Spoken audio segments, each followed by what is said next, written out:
People like to believe that life unfolds in neat chapters, each ending cleanly before the next begins. But anyone who has lived long enough knows that's a comforting lie. Sometimes, one terrible moment will drag its shadow across everything that follows. Even now, decades later, I feel that shadow stretching across my mornings, reaching into the simplest things like folding laundry or hearing a child laugh in the yard outside my window. That is why I'm here, telling you this story. Before I begin, I want to thank you for being here with me. If my voice reaches you tonight, wherever you are, I invite you to stay. Please, subscribe to Grandma's Stories so you won't miss the next tale. And if you feel this story stir something inside you, I hope you'll leave a comment to let me know I'm not alone in remembering. It's strange to look back and realize how ordinary the day began. I was 14, and the morning had arrived gentle as any other. My mother was already awake downstairs, humming in her low, husky voice as she poured hot coffee into a chipped ceramic mug. For a moment, I almost believed we were safe. I almost thought nothing could ever reach inside our small, worn house to hurt us. But that belief shattered the instant. I stepped into the living room and saw a man slumped on the couch, his hands dangling uselessly over his knees. His hair had turned the color of dirty snow. His skin hung loose around sharp cheekbones. And the sour smell around him was one I would come to know too well: stale alcohol mixed with something darker I didn't yet have a name for. My mother stood a few steps away, clutching the edge of the table as though she needed help staying upright. When she turned toward me, her eyes were swollen and red, but there was something else in them I couldn't read. Fear, maybe, or a tenderness she was ashamed to show. She tried to speak, but her voice cracked. I looked from her to the stranger and back again. For a long moment, none of us said a word. And then he lifted his head. His eyes were the same pale gray I saw every morning in the mirror. He didn't say hello. He didn't say he was sorry for all the years he'd disappeared. He simply croaked out my name like it was an effort to remember it. Sarah. I hadn't heard my name spoken that way before, dragged out as though he were tasting it, testing how it felt in his mouth after so much silence. My mother swallowed and whispered that this man was my father, as if I hadn't already guessed, as if any stranger could look at me like that, with a strange hunger and a shame so heavy it bent his shoulders. I wanted to say something cutting, something that would protect me from the confusion and heat rising in my chest, but my tongue felt too big, my throat too narrow, so I watched him look away. He drew a hand over his face, slow and trembling, like he was trying to wipe away everything he'd become. Later that day, I went out to sit on the back steps, where the brittle grass whispered against the soles of my shoes. I waited for my mother to come find me, to explain why she had let him into our house when for years she had spoken of him as a chapter closed, a wound stitched shut. The door creaked open behind me. I felt her presence before I heard her voice. "I know this is sudden," she said. Her voice was gentle, but there was steel underneath. "He's sick. He has nowhere else to go." I didn't answer. I stared at the patchy yard, at the rusted bicycle half buried in weeds. She sat down beside me, so close I could feel her body shivering. "He doesn't have much time left," she whispered. "The doctor said if he doesn't follow treatment, he'll die before the end of the year, and no matter what he did or didn't do, he is your father." I felt something in me recoil at those words. Father. I'd gone my whole life without one, and I hadn't thought I was missing anything. I'd learned to fix the leaky faucet when Mom couldn't afford a plumber. I'd taught myself to ride a bike and to patch my own jeans. There was no room left in me for longing, or so I'd believed. When she left me alone again, I thought about going inside and telling him that he wasn't welcome, that he had forfeited any right to this family. But I couldn't seem to stand. I sat there until the sun sank low and turned the dry grass gold, and I realized I was afraid. Not just afraid of him, but of what it meant that part of me wanted to understand why he had come back. I didn't want to admit I still hoped he might say something to make the missing years hurt less. By nightfall, he was settled in the small back bedroom, the door shut tight. My mother moved quietly around the kitchen, her steps muffled. I watched her from the doorway. She looked smaller than I'd ever seen her, as though his return had stolen the little piece she'd managed to build. She caught me watching and forced a tired smile. But even in that dim light, I could see her hands were shaking. That was the beginning. The start of everything that would follow. though none of us could have imagined how far the darkness would reach. As I lay awake that night, listening to the house creak and sigh, I told myself this was only temporary. He would get the help he needed and disappear again. I didn't yet know that sometimes the past doesn't vanish. Sometimes it comes back to claim everything you love. The following morning, I woke before dawn, though I hadn't really slept at all. My body felt heavy, my mind dull with exhaustion. I lay there listening to the low rattle of wind against the windows, feeling the shape of the house around me board and hinge familiar as my own skin.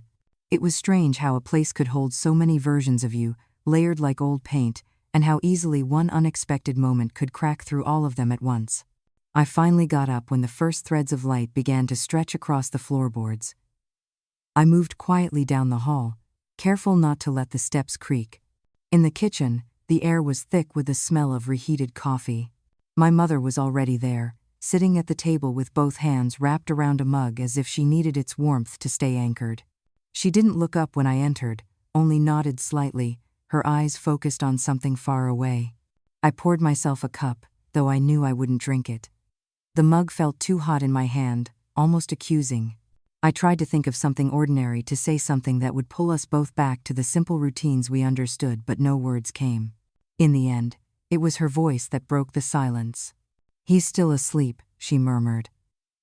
"The doctor gave him something last night to help him rest.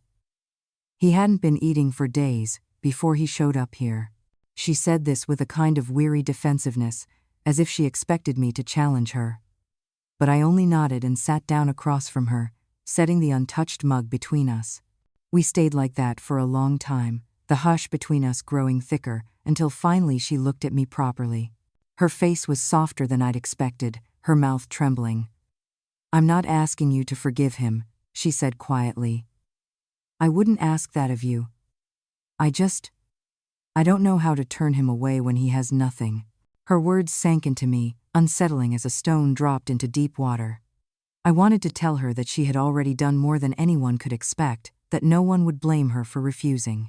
But when I opened my mouth, nothing emerged except a tired sigh. Part of me wished I could feel only anger, clean and unyielding, but the truth was more complicated. Even as I resented her softness, some hidden part of me was grateful for it. If she could still find room for compassion, maybe there was hope that our lives hadn't hardened past repair. Later, when the sun had climbed a little higher, I slipped outside to clear my head. The yard was quiet, the grass damp under my shoes. A neighbor's dog barked from somewhere beyond the fence, sharp and startled, as though it sensed an intruder. I walked to the edge of the property, where the chain-link fence sagged, and leaned my forearms on the cold metal. Beyond it lay the field where my father used to teach me to skip stones across the irrigation ditch. The memory arrived without warning, bright and cruel. I could see his face as it was back then, younger, untroubled, eyes crinkling with pride when a stone skittered over the water's surface. I shut my eyes, willing the image away. The man in that memory didn't match the one who now lay sick behind my walls. Or maybe he did, and that was what frightened me most. When I came back inside, the house felt different. Quieter, somehow. I walked down the hall and paused in front of the closed door to the spare bedroom. For a moment, I stood perfectly still, listening. There was no sound at all. I lifted my hand to knock, then lowered it again. The handle felt cold against my palm when I finally turned it. He was awake, sitting up in bed with a blanket bunched around his waist. His eyes flicked up to meet mine, and I was struck again by how much they looked like my own. We stared at each other for a moment that felt longer than it could have been, both of us unsure how to begin. He cleared his throat, his voice rough. "You look just like your mother did when I first met her, younger, of course." His words made something tighten in my chest, though I couldn't say whether it was anger or something sadder. I didn't respond. I stepped further into the room and set the clean laundry I'd brought on the dresser. "I'm sorry," he tried again, softer this time. "I know that doesn't fix anything. It doesn't make up for all the years." I waited, but when he didn't continue, I turned to leave. As I reached the door, his voice caught me again. "I'm trying to do better now. I'm trying to be something. Maybe not a father, but something." I stood there with my hand on the frame, not trusting myself to look back at him. My throat felt thick. I didn't have the right words, so I settled for the truth. "You can't erase what you left behind," I said. "But maybe you can stop making it worse." When I returned to the kitchen, my mother was washing dishes that weren't even dirty, her hands moving in frantic little circles. I watched her shoulders shake, and for the first time, I realized how afraid she must have been all these years. Even in his absence, he'd left a bruise on everything she touched. I thought about all the times I'd wished he would come back, all the nights I'd imagined him standing on the porch with apologies and promises. Now he was here, and nothing was simpler for it. If anything, the ache had only grown sharper, cutting through any illusions I'd managed to protect. That evening, as darkness gathered outside, I sat at the kitchen table and listened to the sound of the house settling into uneasy quiet. My mother had retreated to her bedroom. My father's breathing drifted faintly through the hall, a reminder that this new reality was here to stay. I pressed my hand flat against the tabletop, feeling its cool solidity beneath my palm, and tried to remember the last time the world had felt steady. In that moment, I understood that everything had changed. And no matter how much I wished otherwise, I would have to learn to live inside this uncertain space, between resentment and pity, between the person I used to be and whoever I was becoming. The next days unfolded in a quiet rhythm that felt almost unreal, as though we were all pretending this arrangement was ordinary. My mother settled into a pattern of caring for him, preparing bland meals she hoped he would eat, arranging his pills in neat little rows on the kitchen counter. She moved around him with a practiced caution, never quite meeting his gaze, never turning her back for long. If he noticed, he didn't say so. He spent most hours lying in the back bedroom, staring at the ceiling with eyes that seemed fixed on a point beyond this house, beyond any of us. I tried to stay out of the way. I woke early and slipped out before breakfast, wandering the neighborhood in a daze. Each block carried echoes of the past cracks in the sidewalks I remembered tripping over, hedges behind which I'd once hidden during summer games. In those streets, I could almost believe I was a child again, unburdened by everything I knew now. But no matter how long I walked, I always returned to the same small house and the questions waiting inside it. One afternoon, after I'd returned from a longer walk than usual, I found my mother in the living room. She was kneeling in front of an old wooden chest she hadn't opened in years. Papers were stacked around her, photographs and letters spread like the pieces of a puzzle she was determined to solve. Her hands trembled as she sorted through them, her breathing uneven. When she noticed me standing in the doorway, she looked startled, almost guilty. I wasn't sure why. She rested her palm flat on the lid of the chest, as if she meant to close it and hide everything away again, but then she let out a slow sigh and gestured for me to come closer. I sat down beside her on the floor. She lifted a photograph from the pile and handed it to me without speaking. The edges were soft and curling. In the picture, she looked impossibly young, her smile open and bright. My father stood behind her, one hand resting on her shoulder. He was so different from the man who now lay sick in the next room. His hair was thick and dark.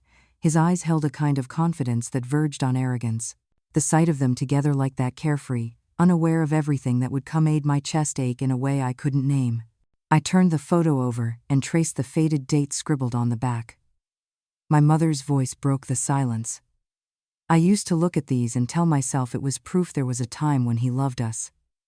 Maybe that was true. Or maybe I was only trying to believe it so I wouldn't feel so foolish for staying." Her words surprised me. She had never spoken so plainly about regret. I glanced at her and saw her blinking fast, trying to keep the tears from falling. She pressed the photograph to her chest, and for a moment, I glimpsed the girl she had once been, the one who had fallen in love with a man who promised more than he could ever give. "You don't have to explain," I said softly, though part of me needed her to. She shook her head. "Number, I do. I spent so many years pretending I'd made peace with it all. But having him here again, it makes me remember everything I tried to bury." Her confession left me raw, uncertain how to comfort her. I reached for her hand, and she let me hold it. Her fingers were cold, the skin paper thin. We sat like that until the daylight shifted, the shadows stretching long across the floor. That evening, I stood at the threshold of my father's room, watching him sleep. His breath rattled unevenly in his chest. He looked older than I could have imagined, smaller somehow, as though illness had carved away everything that once made him formidable. Part of me felt a grim satisfaction in seeing him reduced to this fragile shape, but there was something else too, something like pity, though I wished it away. I thought of how my mother had called those early years a time of hope. I wondered whether any of us would ever be free from the weight of that hope or the ruins it left behind. The next morning brought a thick fog that pressed against the windows and blurred the edges of the street. I woke before dawn again, my mind already churning. I went to the kitchen to make coffee, but as I reached for the kettle, I saw my father's figure slouched at the table. He was awake, staring into the darkness beyond the glass. For a moment, he didn't seem to notice me. When he finally turned his head, his eyes were dull, almost vacant. "I'm sorry," he whispered, his voice raspy from disuse. "For everything." I didn't ask what he meant. There were too many possible answers. Too many years to account for. Instead, I poured water into the kettle and set it on the stove. The quiet stretched between us, taut as a pulled thread. He rubbed a hand over his jaw, as if he could wipe the shame from his skin. "I thought I could stay away," he said. "I thought it would be kinder, but it never got easier, knowing I'd left you both behind." His words were soft, but they settled over me like lead. I felt anger flare up, sudden and sharp, but it flickered out just as quickly. There was no satisfaction in shouting at this broken man. Nothing I could say would rewrite the years he'd abandoned us. When the kettle began to whistle, I poured hot water over the coffee grounds and carried a cup to where he sat. He looked at it with a kind of bewilderment, as though he hadn't expected any gesture of decency. I set it in front of him without speaking. He wrapped his hands around it but didn't drink. Outside, the fog was beginning to thin, revealing the street in hazy fragments. For a moment, I imagined how it would feel to walk away from this house and never return, to leave the wreckage behind and start again somewhere no one knew my name. But I stayed rooted to the spot, as if duty or habit or something deeper had claimed me. We sat in that uneasy quiet, side by side but miles apart, and I knew this was only the beginning. The past had returned, uninvited and relentless, and it would not be content to slip back into silence. The days settled into a rhythm that felt almost fragile, as if any sudden movement might shatter the uneasy truce holding us together. My father kept mostly to his room, venturing out only for meals he picked at without appetite. My mother moved around him with cautious courtesy, her face composed in a way that left no room for questions. And I found myself drifting between them, never sure whether I was a witness or an accomplice to this slow unspooling of old wounds. One afternoon, when the sky was the color of dull pewter, I decided to sort through the boxes that had gathered dust in the hall closet. I told myself it was just cleaning, something to keep my hands busy while my thoughts turned restless. But when I pulled the first box into the light, I felt the old dread stir at the base of my spine. These were the things my mother had packed away when he left: bundles of papers, brittle with age, and photographs so faded the faces were little more than pale smudges. I crouched on the floor and lifted a thin envelope from the pile. The flap had already been opened. Inside, I found a letter written in my father's cramped hand. I read the first lines before I could stop myself. His words were awkward apologies, tangled with excuses that made something in my chest go cold. I set it aside and reached for the next. Page after page, the same refrain, sorrow and regret, mingled with an insistence that he had done the best he could. I closed my eyes and drew a long, unsteady breath. The words felt like a plea for absolution he hadn't earned. I didn't hear my mother approach. When I looked up, she stood in the doorway, her expression shuttered. For a moment, neither of us spoke. Then she stepped closer and knelt beside me, her knees creaking with the effort. "I thought I had burned those," she murmured, her voice so low I almost didn't catch it. She reached for one of the letters, her fingers brushing the paper as if it might bite her. "I should have," she said after a moment. But I couldn't bring myself to destroy them. I studied her face, searching for some sign of why she'd kept these relics of a life she claimed to have left behind. She seemed to sense the question before I could give it voice. "You think it's weakness, don't you?" she asked, not unkindly. "Maybe it is. Or maybe it's just that I wanted proof I hadn't imagined everything. That there were moments small as they were when he tried to be decent." I didn't answer. I wasn't sure what to say that wouldn't sound like judgment. Instead, I reached for her hand. She let me hold it, and for the first time in weeks, I felt something other than resentment between us. We sat there, the box open beside us, the past spread out like an accusation neither of us could deny. That evening, I stayed up after my mother had gone to bed. The house was quiet except for the soft ticking of the old kitchen clock. I poured myself a cup of tea I didn't really want and carried it to the back porch.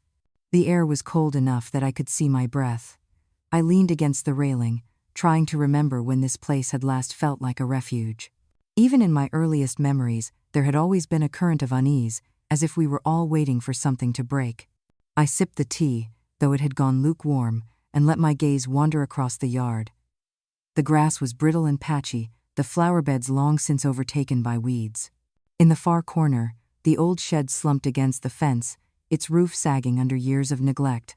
It struck me how much this house resembled my father, no once sturdy, now eroded by time and disregard. When I went back inside, the hallway was dark except for the narrow strip of light under his door. I hesitated, then moved closer. Through the gap, I heard the low murmur of his voice. For a moment, I thought he might be speaking to someone. But when I listened harder, I realized he was reciting something to himself, words that didn't quite make sense, looping back and tangling together. My skin prickled. I pressed my palm against the wall, grounding myself in its solidness.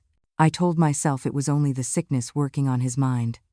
The doctor had warned us about confusion, about hallucinations that might come and go. But hearing it so clearly, hearing the raw edge in his voice, made me feel as though the walls themselves were closing in. I slipped away before he could sense me standing there. In my room, I sat on the edge of the bed, trying to steady my breathing. I thought about the letters I'd read that afternoon, about the memories they'd stirred, some tender, some ugly, all tangled together. And I wondered, not for the first time, if it was possible to love someone who had caused so much harm. If love was ever simple enough to be clean.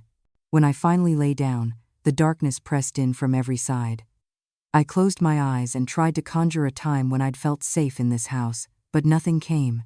Instead, I pictured my father alone in the next room, whispering to shadows, and for reasons I couldn't name, a chill slid down my spine that no amount of blankets could warm. I woke before dawn again, though I wasn't sure I'd ever really slept.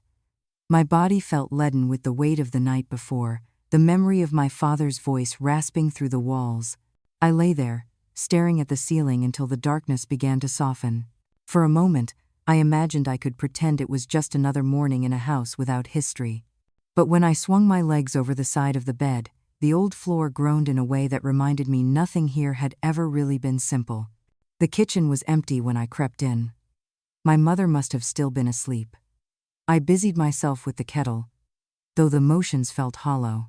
The hush of early morning wrapped around me, the kind that made even the smallest sound seem too loud. I thought about how many times I'd stood in this exact spot as a child, waiting for her to come downstairs and make everything feel steady again.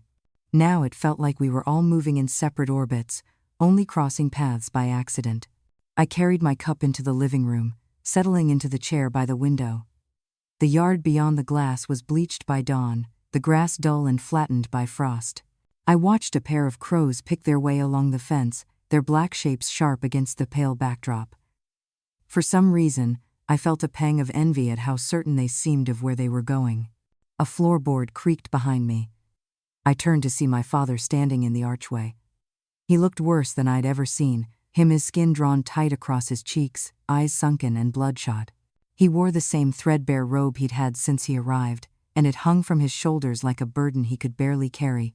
For a moment, neither of us spoke. Then he cleared his throat and took a slow step into the room.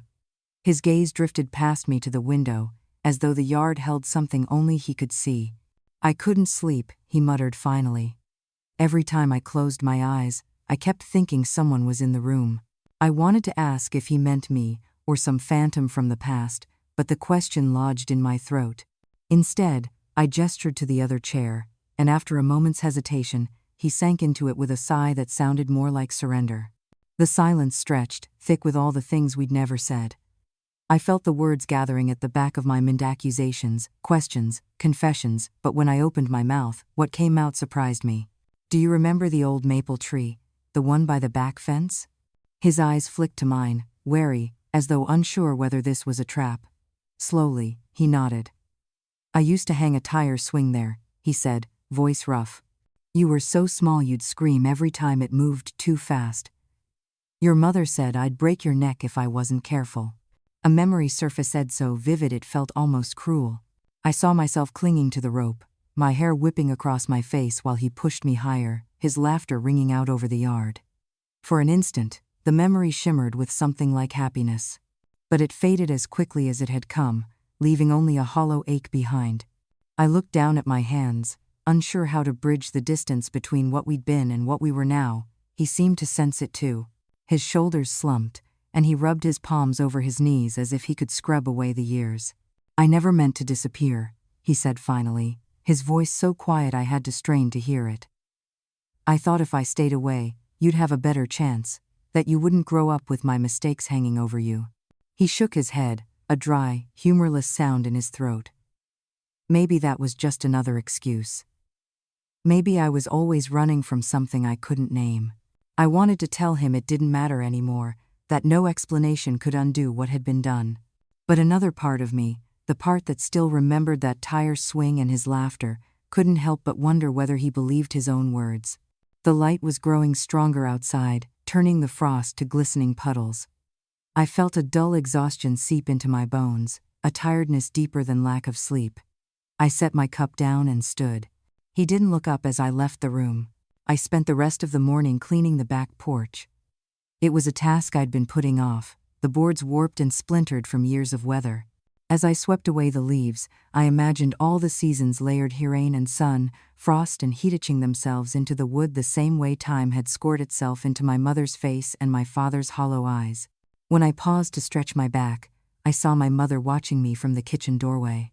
She looked older than she had even a week before, as if his presence alone was enough to wear her down.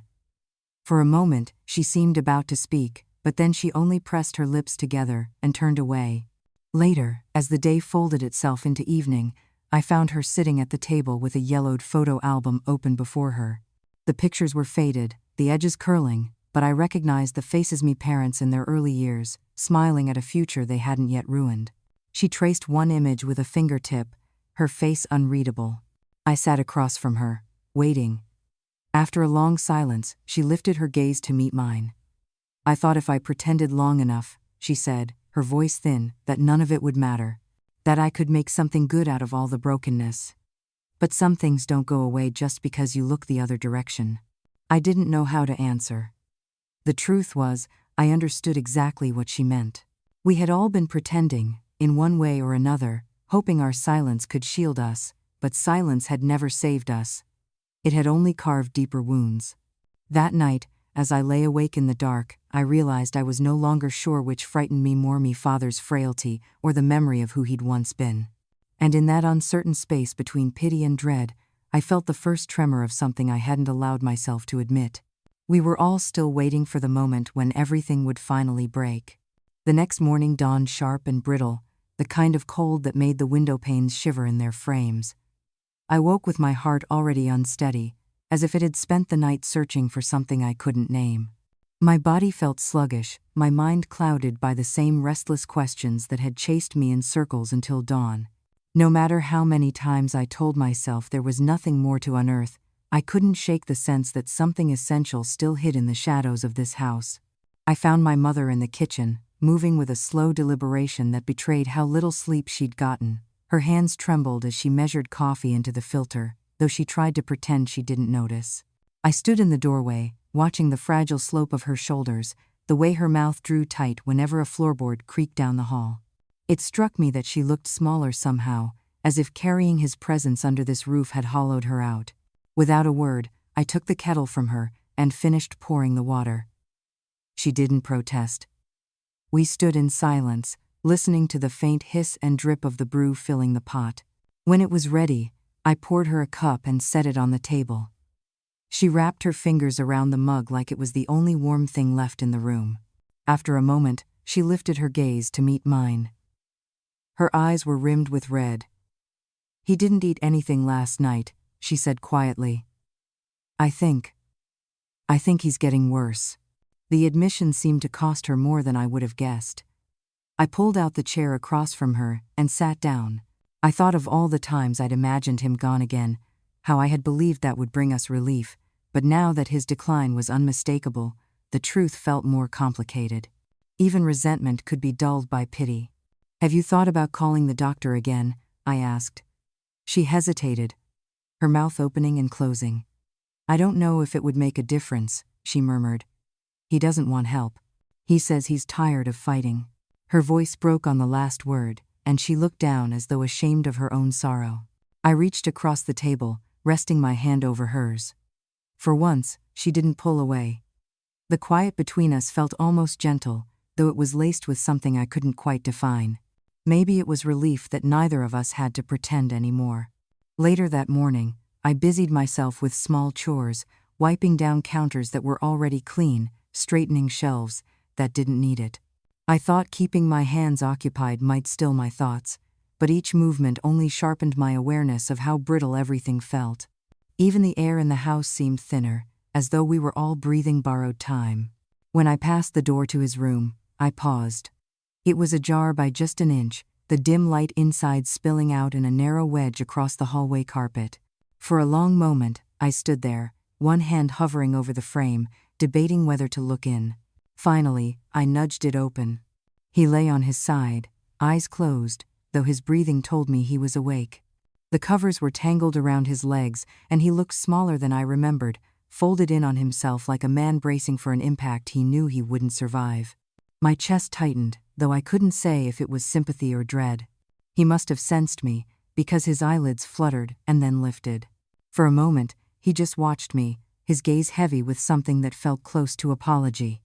I waited, unsure what he might say.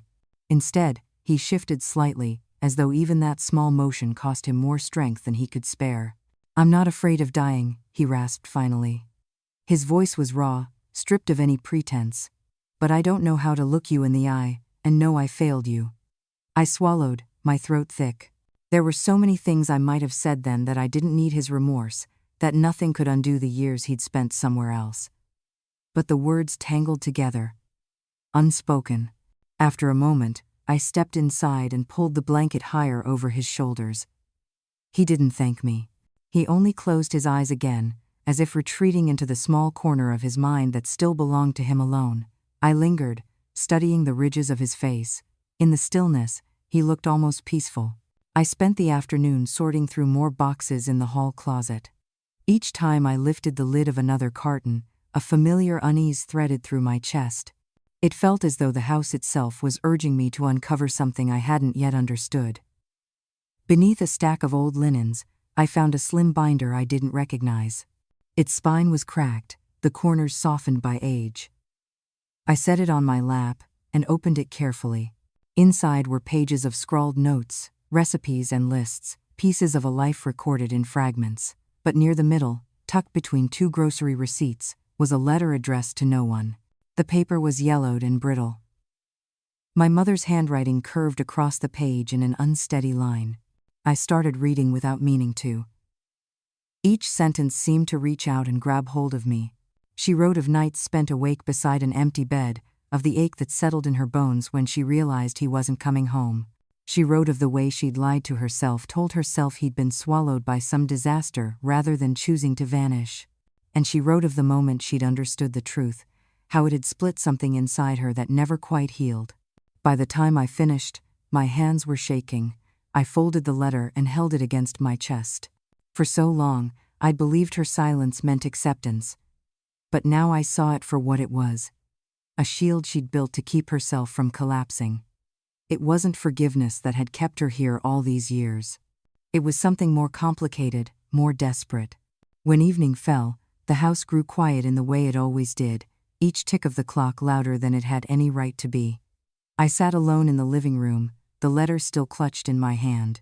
The darkness pressed against the windows, and I felt the shape of everything we had hidden here, the secrets, the regrets, the hope that kept flickering even when it had no reason to. I knew then that no matter how much we pretended otherwise, nothing would ever be simple between us. And I wondered, as I sat in that hushed room, whether some part of me had always been waiting for this reckoning to come. That night, I dreamed I was a child again, standing in the yard beneath the old maple tree. The swing hung from its thick branch, swaying gently though there was no wind. My father stood behind me, his hand resting on the rope, but when I looked over my shoulder, his face was turned away. He wouldn't meet my gaze, no matter how many times I called to him. I woke with my heart thudding, the echo of my own voice still in my ears. The room was dark, but I could feel dawn pressing at the edges of the curtains. I lay still, staring up at the ceiling as my pulse slowed. In that quiet, I thought of the letter I had found the day before. The words still clung to me like a second skin. My mother's sorrow had always been something I sensed without understanding, a weight that lived in the walls of this house.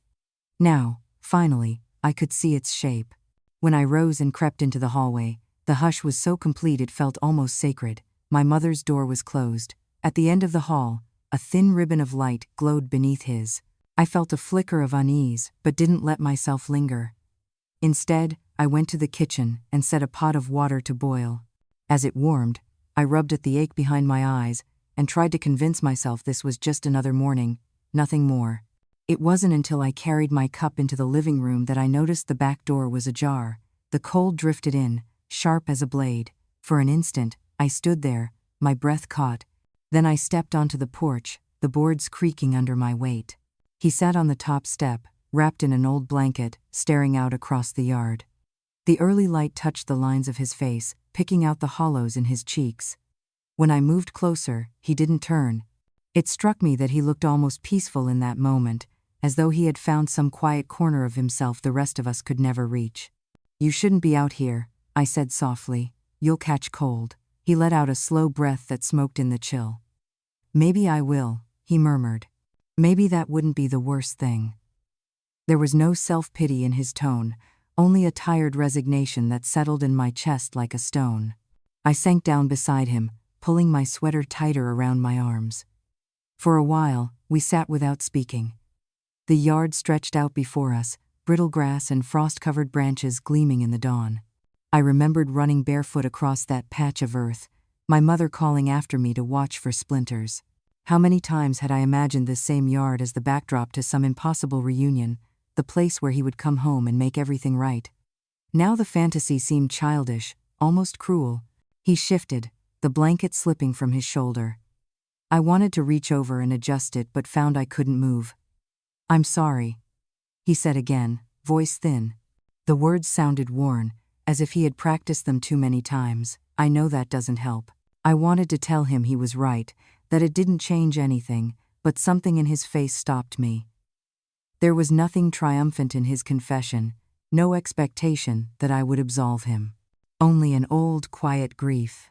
We went back inside when the cold grew sharper. He shuffled ahead of me down the hall to his room. As he disappeared behind the door, I felt a pang so sudden, it almost made me dizzy. In that instant, I saw how frail he had become, how quickly life had hollowed him out, and despite everything, a small voice in me wondered if it was possible to care about someone you could never fully forgive. I spent the rest of the morning sorting through the boxes in the front room. I told myself it was only to make space, but each time I lifted a lid, my hands trembled a little. Near the bottom of one crate, I found a stack of old cassette tapes, some marked with dates in my mother's looping script. One of them had no label at all. I turned it over in my palm, debating. Finally, I set it aside, unsure whether I wanted to know what it held. Later, as the day thinned into afternoon, my mother came to stand in the doorway. Her hair was uncombed, her eyes dull. She looked at the piles around me and let out a shaky breath. "I thought maybe it would be easier," she said quietly.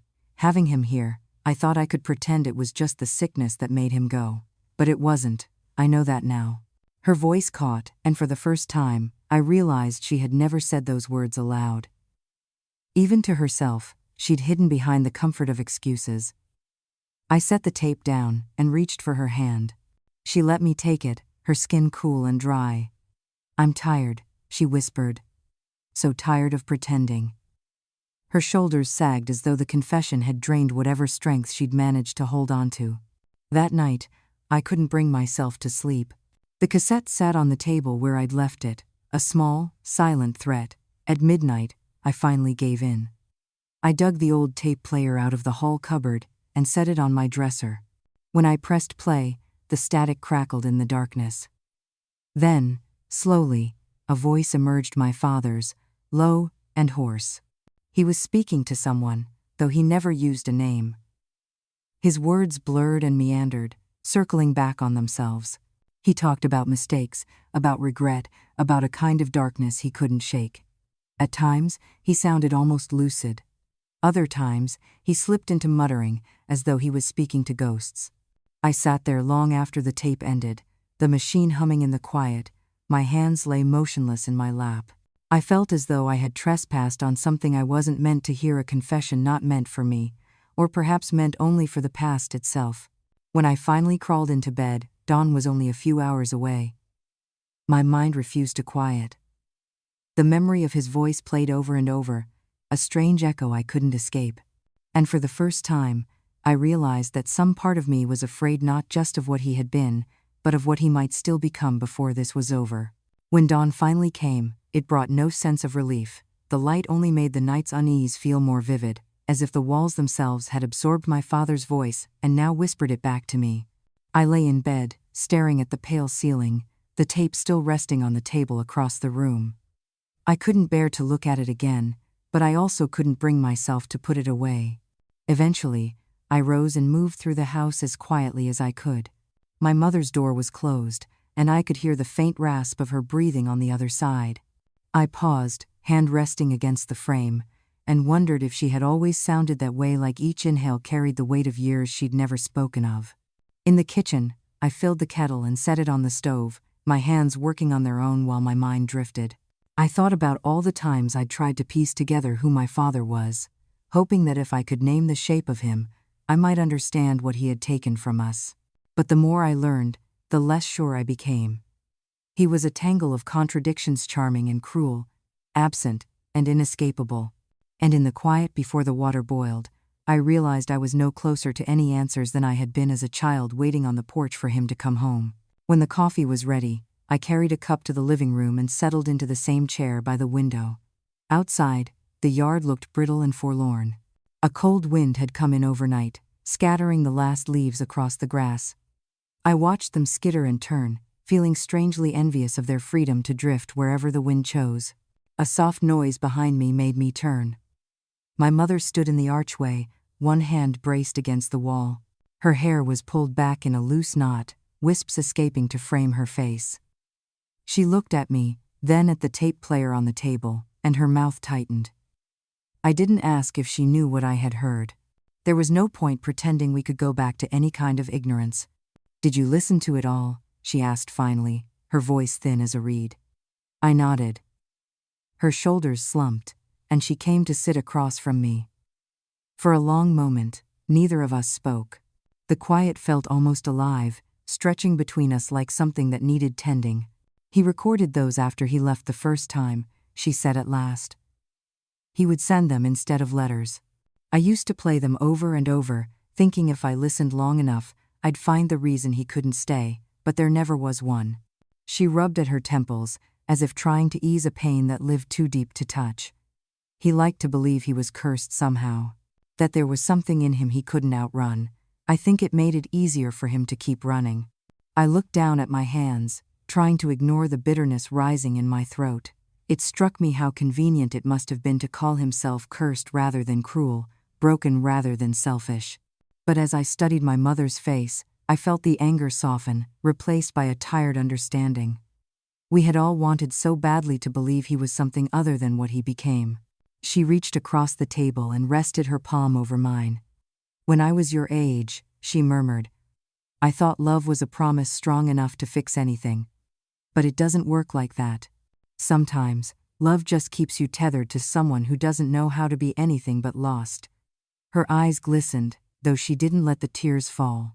I squeezed her hand, though no words came. In that moment, I felt closer to her than I ever had, bound by the quiet confession of all we had endured. The day moved slowly after that. My father remained in his room, the door closed, though now and then I heard him shifting or speaking low to himself. I tried to distract myself with small tasks: folding laundry, wiping counters, rearranging the shelves in the pantry. But each time I paused, the same question returned, circling like a hawk over carrion.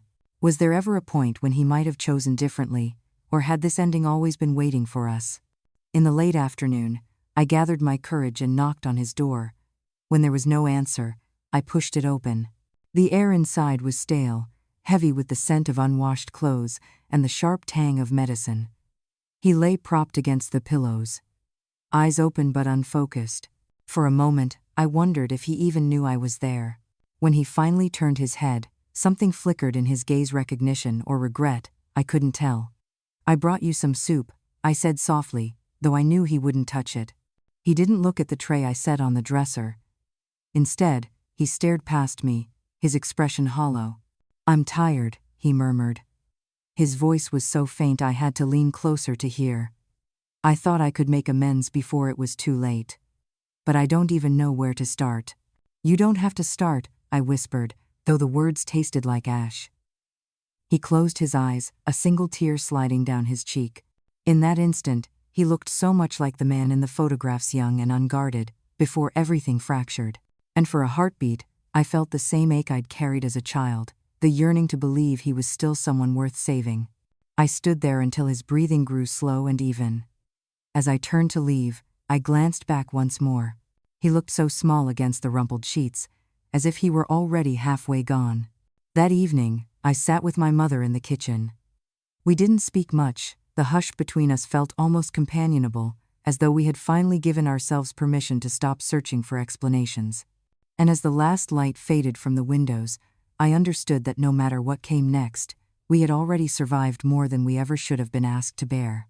The following morning brought a rain that began as a whisper and grew into a steady drumming against the roof. I lay in bed, listening to it blur the edges of the world outside. Part of me wished the rain would wash everything clean, leave only the bare boards of this life so we could start over, but I knew better. Some stains never lifted, no matter how long the water fell. When I finally rose, the house felt hushed in a way that was different from the usual quiet, as if it were holding its breath. I paused in the hall, listening for any sign of movement behind my father's door. Nothing. I tried to tell myself that was no reason to worry, but the knot in my stomach only tightened. In the kitchen, my mother stood by the sink, her back rigid. She didn't turn when I entered. Her hands rested on the rim of the basin, knuckles pale. I waited for her to speak, but she only stared out the window, watching the rain track down the glass. The hollow between her shoulder blades looked deeper than I remembered. "He hasn't come out all morning," she said at last, her voice low.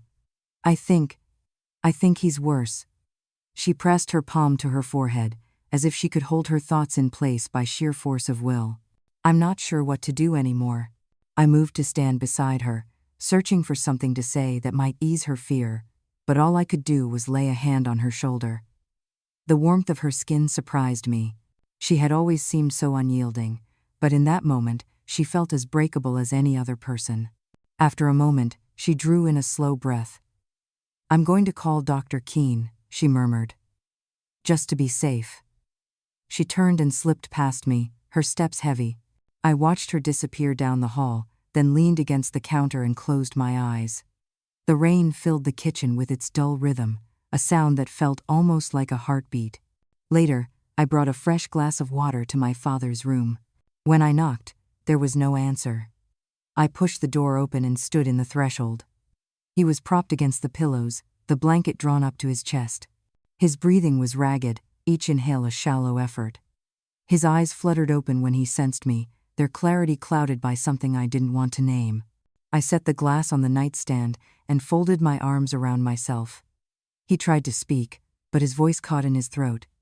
After a moment, he swallowed and began again. "I thought I'd have more time," he rasped. His gaze drifted to the ceiling. "More time to say the things I should have said. To tell you." He trailed off, as though he'd forgotten how the sentence ended. I wanted to step closer, to lay a hand over his and feel something that resembled connection, but my feet wouldn't move. All I could do was watch him, my heart pulsing hard enough I could feel it in my palms. He turned his head and looked at me with an expression I couldn't decipher. Maybe sorrow. Maybe surrender. "I never wanted you to hate me," he whispered. "I just didn't know how to stay." I felt something in me loosen, then break. It wasn't forgiveness, I wasn't sure I'd ever have that to give. But in that moment, I believed him. He hadn't known how to stay. And we'd all paid for it. When Dr. Keene arrived, the rain had thinned to a cold drizzle. I showed him to the room, stepping back as he set his bag on the dresser and bent over my father. My mother lingered in the hall, twisting her hands together. Neither of us spoke while the doctor worked. The hush felt heavier than any words. After a while, Dr. Keene straightened and met our eyes. His expression was gentle, but there was no softness in what he said. "It won't be long now. He's very weak. You should both be prepared." My mother nodded once, her face pale. I felt her hand grope for mine, and when she found it, she gripped so tightly I wondered if she meant to keep herself upright through force alone. When the doctor left, the house felt different, not quiet or emptier, as though part of it had already slipped away with him. My mother sank onto the couch, her eyes fixed on nothing. I sat beside her, but neither of us spoke. We didn't need to. The truth hung between us, undeniable. Hours passed that way, the sky outside darkening by degrees. From time to time, I rose to check on him. Each time, his breathing seemed thinner, as though he were fading by increments. Once, I thought he had stopped altogether. But when I laid my fingers against his throat, I felt the fragile flutter that meant he was still here. That evening, I sat alone in my old room, the cassette tapes spread across the quilt. I picked them up one by one, studying the dates and the scrawled labels. It struck me how much of him had been contained in these small, crackling recordings. A man who could never say what he needed face to face, who had trusted magnetic tape to hold his regrets. I slipped one into the player, though I didn't press play. Instead, I set it aside and closed my eyes. The rain had stopped at last, leaving behind a hush so complete, I could hear the ticking of the clock in the kitchen. I thought of all the hours we'd lost to silence, all the chances we'd missed to say the simplest things. When I opened my eyes, I felt something shift inside me. A tiny easing of the knot I'd carried so long I'd almost mistaken it for part of me. It wasn't peace, not yet, but it was the first glimmer of something that might grow toward it, given time. And as I sat there in the stillness, I knew the end was coming. It had always been coming. But for the first time, I felt ready to face it. That night, the air in the house grew so still it felt as if the walls themselves were waiting. I lay in bed, staring at the ceiling, listening for any sound from the room at the end of the hall. Every so often, I thought I heard a sigh or the quiet scrape of fabric, but it was impossible to tell whether it came from him or my imagination. The hours blurred together, each one thick with the certainty that by morning, everything might be different. Near dawn, I gave up trying to rest. My limbs felt heavy, but my mind wouldn't quiet. I pulled on an old sweater and padded into the hallway. The floor was cold under my feet, the boards whispering beneath each step. My mother's door was ajar. Through the gap, I glimpsed her sitting on the edge of her bed, her hands clasped in her lap. She didn't look up when I passed, and I didn't speak. There were no words left that could make this easier. When I reached his room, I paused in the doorway. The lamp cast a small pool of light over the bed. He lay very still, his breath shallow and uneven. His eyes were half open, clouded. But they tracked me as I stepped closer. For a moment, we simply looked at each other, and I felt something shift under my ribs, a small recognition that whatever else he had been, he was also just a man coming to the end of his story. I sat in the chair by the window, folding my hands in my lap. The hush between us was nearly complete, broken only by the soft rattle of his breathing. After a while, he tried to speak. I leaned forward, straining to hear. "I'm sorry." His voice was little more than a thread. "Sorry for..." He paused, his lips working as if the rest of the words refused to come. I waited, but he only closed his eyes, his chest rising and falling in uneven rhythm. I wanted to tell him he didn't have to finish, that whatever apology he had been trying to shape had already reached me in some way I didn't entirely understand, but my throat was too tight, so I said nothing. Instead, I reached for his hand, surprised by how cold it felt. He didn't react, but he didn't pull away either. The minutes slipped past in that suspended quiet. Outside the window, the dawn was softening the sky, turning the last darkness into a pale wash of blue. I watched the light creep over the yard and thought about all the times I'd stood there as a child, waiting for his truck to appear around the bend. I'd never stopped hoping, not really, that he would come back different, better, but life had never given us that version of him. A soft rustle made me glance up. My mother had appeared in the doorway, her hair loose around her face. Her eyes met mine, and in them, I saw the same exhausted acceptance I felt. She came to stand beside the bed, her fingers brushing the blanket near his shoulder. For a moment, she looked as if she might speak, but then she only closed her eyes and bowed her head. When his breathing finally grew quieter, I realized it wasn't the hush I had feared. It was something simpler, a relief, perhaps, even if it carried sorrow with it. Each slow inhale seemed to stretch longer before the next came.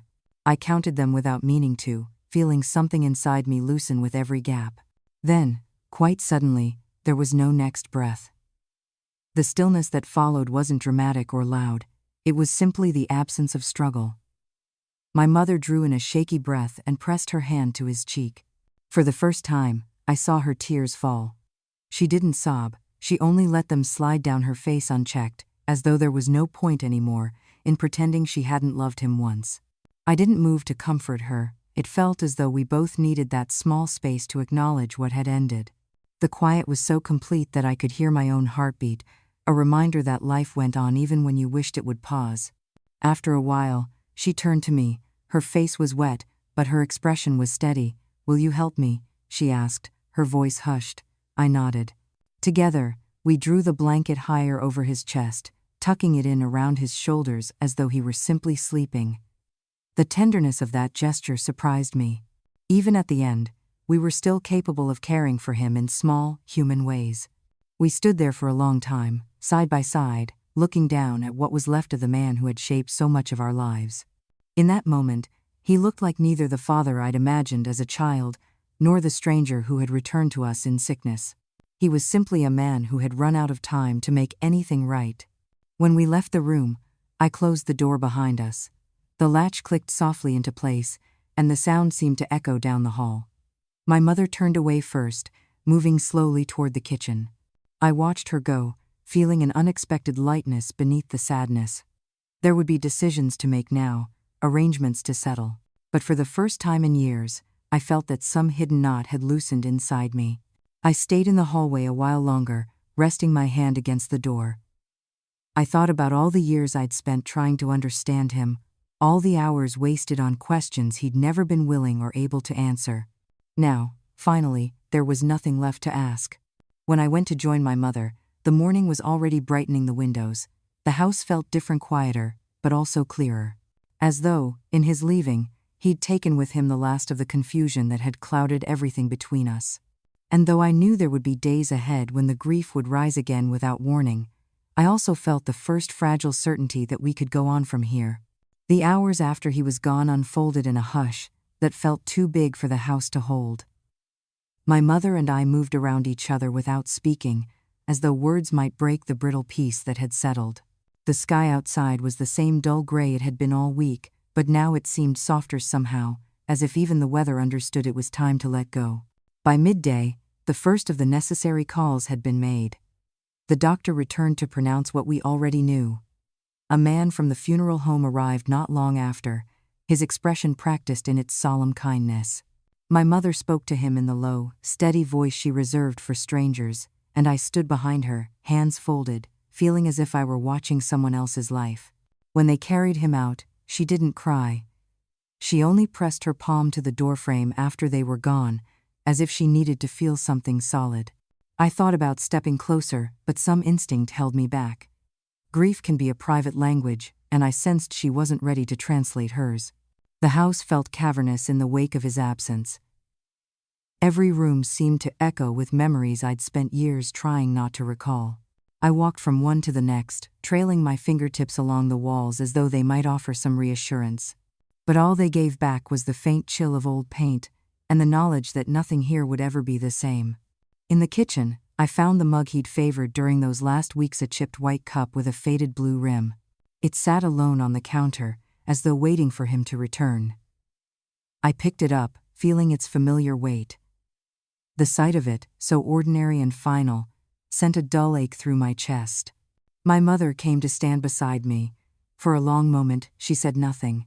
Then, quietly, she reached out and took the cup from my hands. She held it a moment longer before setting it in the sink, as though that small gesture might release something neither of us knew how to name. We spent the afternoon sorting through the dresser in his room.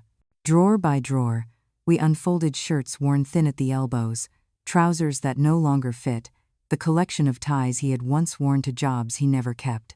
Each item was a reminder that, at some point, he believed in a life that looked different from the one he chose. Near the back of the bottom drawer, I found a small wooden box I didn't recognize. It was smooth, the varnish dulled by years of handling. When I lifted the lid, I half expected it to be empty, but inside lay a single photograph, the edges soft with age. In it, my father stood on a riverbank, a fishing pole balanced across his shoulder. He was young, no more than 20, his expression bright with a hope I'd never seen in real life. I showed it to my mother, and for the first time that day, her composure cracked. She pressed her fingers to her lips and shut her eyes. I set the box aside, feeling the heaviness of that single image of life that might have been, suspended forever in a moment he could never return to. As dusk gathered, we sat in the living room, too spent for conversation. The lamplight pooled around us, softening the hard lines of our faces. I thought of all the nights I'd imagined what this day might feel like, how certain I'd been that I would meet it with nothing but relief. But sitting there beside her, I understood that even a complicated ending left room for sorrow. My mother broke the silence first. Her voice was rough from disuse. "I don't know what happens next," she whispered. The words hovered between us, fragile. I reached over and laid my hand over hers. Neither did I. But somehow it felt enough that we were still here, still breathing in the same quiet room. Later, after she had gone to bed, I returned to his room alone. The walls seemed smaller without his presence, the air less heavy. I moved slowly, collecting the last of his things: a watch that hadn't worked in years, a frayed wallet, a half-finished crossword puzzle. Each object felt strangely gentle in my hands, as though it no longer had the power to hurt me. Before I turned out the light, I looked around one last time. It struck me that this was the room where he'd made his final attempt to be part of our lives, however imperfectly. For all the years of absence, this space held the proof that, in the end, he hadn't run. Maybe that counted for something, or maybe I only needed to believe it did. I closed the door behind me, the latch clicking into place with a finality that sent a shiver along my spine. Standing there in the dark hall, I felt a strange mix of grief and relief, as though the house itself had exhaled at last. It was the first moment in a long time when I could imagine that we might find a way forward, even if it wasn't the one we'd ever wanted. In that stillness, I realized that endings don't always arrive in a single moment. Sometimes they unfold in quiet increments, in small acts of letting go. And sometimes, if you're patient enough, they leave just enough space for something softer to grow in their place. The morning after we closed his door for the last time, the house felt both emptier and somehow clearer. I woke before the light had fully arrived, blinking up at the ceiling while my thoughts shuffled through every hour of the previous day. There was a relief in knowing the waiting was over, but it lived side by side with an ache that seemed to have no obvious cause. I lay there for a long while, listening to the old clock in the hallway count out the seconds of this new reality. When I finally rose, the air carried a damp chill. A fine drizzle tapped softly against the window panes, more a whisper than a storm. I wrapped a shawl around my shoulders and went to the kitchen. My mother was already there, standing at the sink with a dish towel clutched in both hands. She looked over when I entered, her eyes red-rimmed but dry. Neither of us spoke. It felt as though words might only fracture the thin calm we'd managed to build overnight. Instead, I busied myself making tea. The quiet was companionable in a way it hadn't been before, as though we had both accepted there was no need to explain ourselves anymore. When I set her cup in front of her, she nodded, her fingers brushing mine. That small gesture felt heavier than any conversation could have. After breakfast, we began the slow work of gathering his belongings. The funeral director had called early with details about arrangements, but there was no urgency in it. The man my father had been was gone, and what remained were only the artifacts of a life that had never fit neatly into any of our hopes. We started in the closet, where his coats still hung, their sleeves dangling like the arms of someone too weary to reach for anything. My mother touched each one before folding it over her arm. The motions were careful, almost reverent. I carried them to the hallway, laying them in a shallow cardboard box. With each trip back and forth, the weight in my chest grew lighter, though I didn't know if that was relief or simply numbness taking hold. At one point, I found an old pair of work boots tucked behind a stack of shoeboxes. They were scuffed, the leather cracked around the ankles. I held them in my hands, remembering how he'd once laced them up to leave before dawn, promising he'd be home by supper. He rarely was. I set them beside the coats, feeling that peculiar ache again, a blend of longing and disappointment so familiar I could almost taste it. By mid-afternoon, we had cleared most of his things. The boxes stood in tidy rows along the wall, waiting for whatever came next. My mother sank into a chair, her hands trembling in her lap. She looked so small in that moment, as though the effort of sorting through all he had left behind had hollowed out the last of her strength. I sat down across from her. For a long while, neither of us moved. Outside, the rain had stopped, leaving the windows streaked with silver. I watched a bird pick its way across the wet grass, each step tentative. Something about its persistence struck me as both sad and beautiful. He kept more than I realized, my mother murmured finally. I thought he had let it all go. She lifted her gaze to mine, and in her eyes, I saw something that startled me, a glint of tenderness that had survived everything. He did try, she whispered, though it sounded more like a question than a statement. I searched for the right response but found none that felt honest. Instead, I reached across the table and covered her hand with mine. She closed her fingers around mine and nodded as if that was enough. Later, I carried the last box into the spare room. I stood in the doorway a moment, studying the neat stacks. Each was a small monument to who he had been and who he had failed to become. As I turned to leave, I noticed the corner of a faded envelope poking out from under a folded blanket. My heart gave a soft, reluctant lurch. I crouched and pulled it free. The paper was thin and yellowed, addressed in a hand I recognized instantly. My father's looping script, careful in a way he had never been in person. I held it for a moment, debating whether to read it. But something in me knew I wouldn't be able to leave it alone. With a breath I hadn't realized I was holding, I unfolded the page. The letter was dated the year he left for the final time. His words were uneven, the sentences drifting between apology and confession. He wrote about his failings without embellishment, as if he had grown too tired to pretend he'd been anything but lost. Near the end, he said he wished he could promise he would come back whole, but he'd already learned he wasn't capable of keeping promises.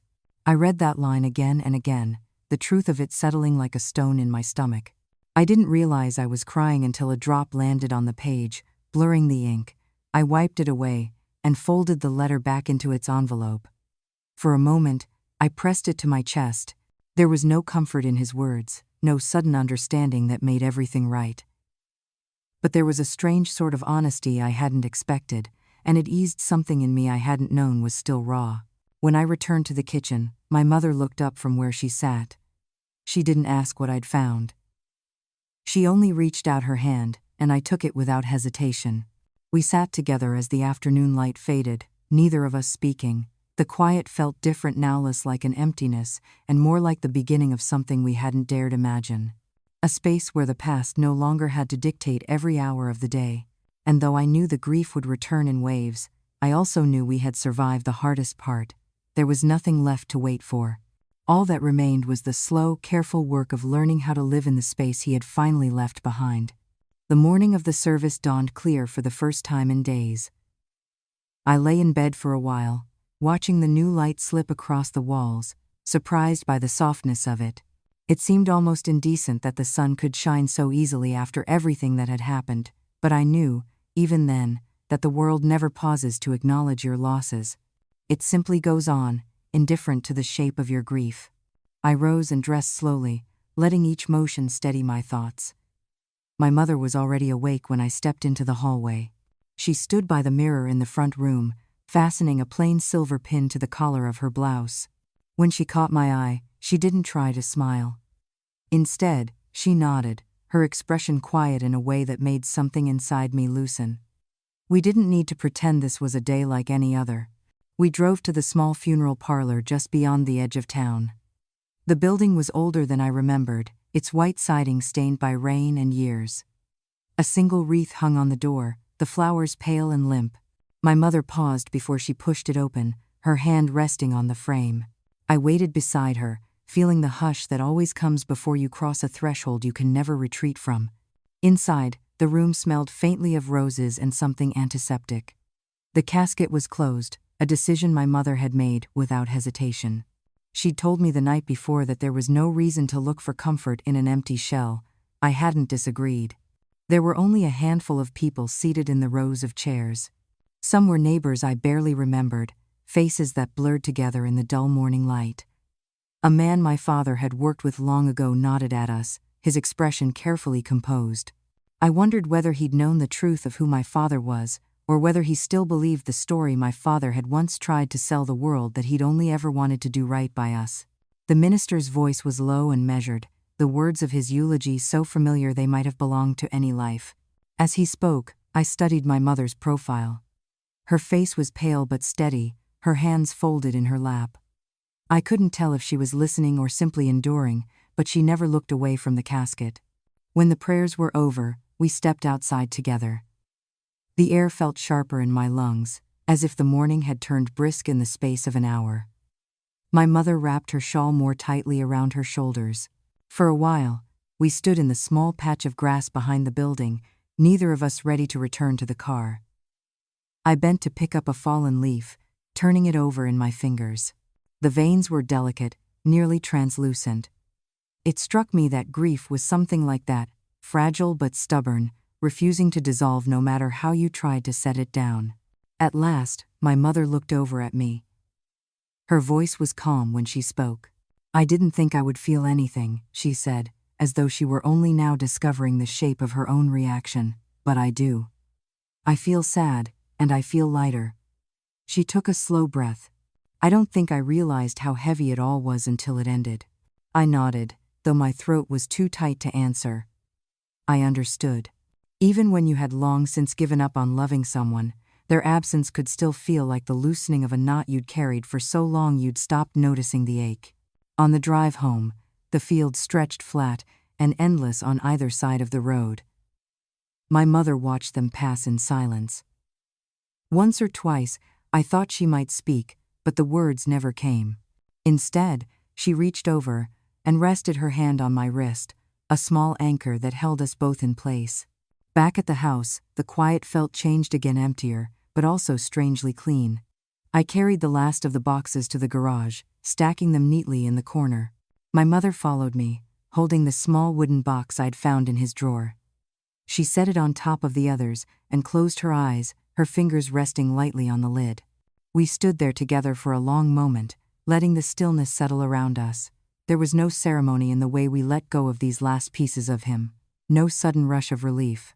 Only the steady knowledge that we were finished with the part of our lives he had once filled. That evening, I made a simple supper, bread and soup, and a salad neither of us touched. We sat at the table, the lamplight soft around us. Outside, the first stars appeared, flickering against the dark. My mother traced the rim of her glass, her expression far away. She looked up finally, meeting my gaze with a weary honesty. "I don't know what happens next," she admitted. Her voice trembled, but she didn't look away. "I think we find out together," I said. The words surprised me in their certainty, but as soon as I spoke them, I felt something inside me settle. She nodded, and in that small gesture, I saw the beginning of something I hadn't dared to hope for, a life that belonged only to us. Later, as I lay in bed listening to the wind rustle the eaves, I thought of all the versions of myself this house had held: the child waiting at the window, the girl who stopped believing, the woman who had returned to keep a promise she wasn't sure she owed. Each had left her own mark on these walls. But as I closed my eyes, I understood that none of them had to be the one I carried forward. The past was still here, a quiet presence in every corner, but it no longer owned me. For the first time in a long while, I fell asleep without feeling I had to keep watch. The days that followed drifted by in a soft, almost unremarkable quiet. There were no more sudden phone calls or hushed discussions in the kitchen. No more careful steps down the hall, wondering what I would find behind his door. Each morning, I woke to the same fragile hush and felt the faint astonishment that he was truly gone. I began to notice the small ways the house seemed to expand without him. The air felt clearer, less heavy with the uncertainty that had settled over us for so long. Even the rooms that had always seemed too dim took on a gentler light. I would catch my mother standing in the doorway of the back bedroom, her gaze thoughtful. She didn't step inside, and I never asked what she was thinking when she paused there. Some things, I'd come to realize, belonged to her alone. One afternoon, I decided to sort through the last of the papers he'd left in a battered tin box on the high shelf of the hall closet. I carried it to the dining table, where the sun fell across the wood in a bright stripe. For a moment, I just looked at it, trying to guess what might be hidden inside. Then I lifted the lid. Most of what I found were scraps, old receipts, warranty cards, a few notes scribbled in the margins of envelopes. But tucked near the bottom lay a folded piece of stationery with my name printed carefully across the front. My heart kicked hard against my ribs. I drew it out and held it in both hands, the edges softened by age. I waited a long moment before I opened it. Some part of me braced for a final plea for forgiveness, some last attempt to explain away all he'd failed to be. But when I smoothed the paper flat, what I found was simpler than I'd expected. The note was brief, his handwriting uneven. I don't expect you to understand, I don't expect you to forgive, but I hope, when you remember me, you'll know that I loved you as best I could. I read those lines again, feeling them land like a small stone at the center of my chest. I couldn't say whether I believed them, or if it even mattered anymore. All I knew was that the words felt human in a way he hadn't always managed to be. They didn't erase anything, but they softened the sharpest edges just a little. That evening, my mother and I sat out on the porch. The air had turned warm again, carrying the scent of lilacs from the hedge that bordered the yard. We didn't speak much. There was comfort in the hush, a sense that nothing needed to be said to prove we were both still here. As the light faded, I turned the folded note over in my hand. The ink was beginning to fade, the lines of the letters blurred. My mother glanced at it and then at me, her expression unreadable. "Do you hate him?" she asked, her voice low. I thought about that for a long moment. The easy answer rose to my lips first, but I swallowed it back. "I don't know," I admitted. "Some days, maybe. But most of the time. I just feel tired of carrying all of it." Her shoulders softened, as if she'd been waiting for me to say it. "That's all right," she murmured. "You don't have to know, you just have to keep living." The simplicity of it startled me. I had spent so long believing I needed to sort every feeling into neat categories, to decide once and for all what he deserved from me. But perhaps there was no clean answer. Perhaps the best I could do was to hold all the contradictions, without trying to force them into something tidy. The next morning, I woke before dawn, unable to shake the thought that the time had come to let the house breathe. I dressed quietly and walked from room to room, opening every window until the early air moved through the halls in slow currents. It smelled of damp earth and the faint sweetness of new grass. I stood in the center of the living room, letting it wash over me. Later, my mother joined me, her hair still rumpled from sleep. She didn't comment on the open windows. She only slipped her hand through the crook of my arm, and we stood together in the quiet, watching the curtains billow and settle. It felt like a kind of blessing, though neither of us would have dared to call it that. For the rest of the day, we cleaned. Not out of duty or desperation, but because it felt right to do something with our hands. We stripped the beds and washed the linens, scrubbed the baseboards, polished the scuffed banister. Each small task made the house a little more our own. As if we were reclaiming it inch by inch from all the memories that had kept it suspended in time. By evening, I was bone-tired in a way that felt almost satisfying. My mother made a pot of soup, and we ate by the open kitchen window, the air still soft and fresh. When I looked across the table at her, I saw someone I didn't quite recognize, someone who was learning how to inhabit her life again without apology. After we'd washed the dishes, I returned to my room and sat on the edge of the bed, the folded note still tucked in my pocket. I thought of everything we'd survived. The disappointments, the small mercies, the moments when love felt impossible, and the ones when it surprised us by appearing anyway. And as the stars began to emerge, bright and indifferent above the roofline, I felt the first stirrings of a belief I hadn't dared to name. Maybe it was true that you could start again, even if you carried all the old stories with you. Maybe forgiveness wasn't something you granted once but something you practiced, a little at a time, until it grew into something that could hold all your sorrow and still leave room for something new. In the days that followed, the house grew quieter still, but not in the way that once made me feel as if I were suffocating. It was a gentler quiet, an emptiness that left space instead of pressing in on us. My mother and I moved through it as though we were learning the shape of an unfamiliar room, feeling out the contours one careful step at a time. One morning, I woke to find her already at the kitchen table, a small stack of papers in front of her. The early sun pooled across the floor, catching in her hair. She looked up when I entered, her expression thoughtful rather than tired. For once, the lines around her mouth didn't seem quite so deep. "I'm thinking about selling the house," she said, her voice low but steady. The words hung in the air between us, as startling as if she'd spoken them in a language I didn't recognize.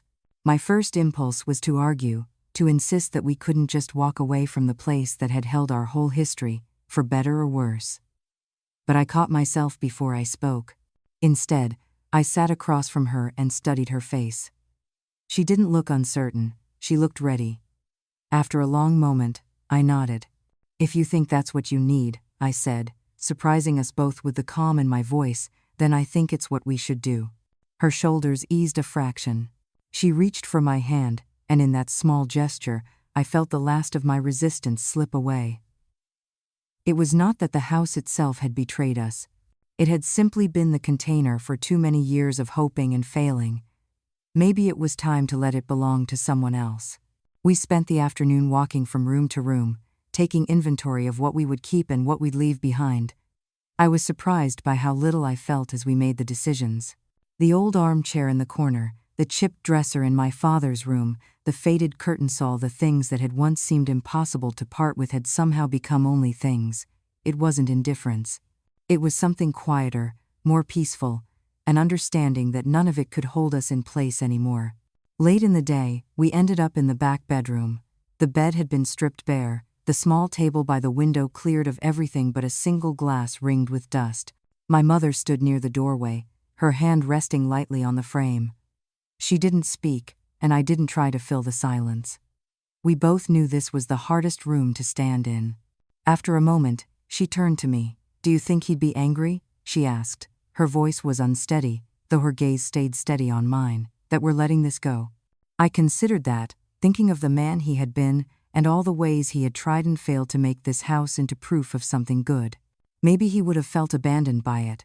Or maybe, if there was anything left of him worth salvaging, he'd have understood.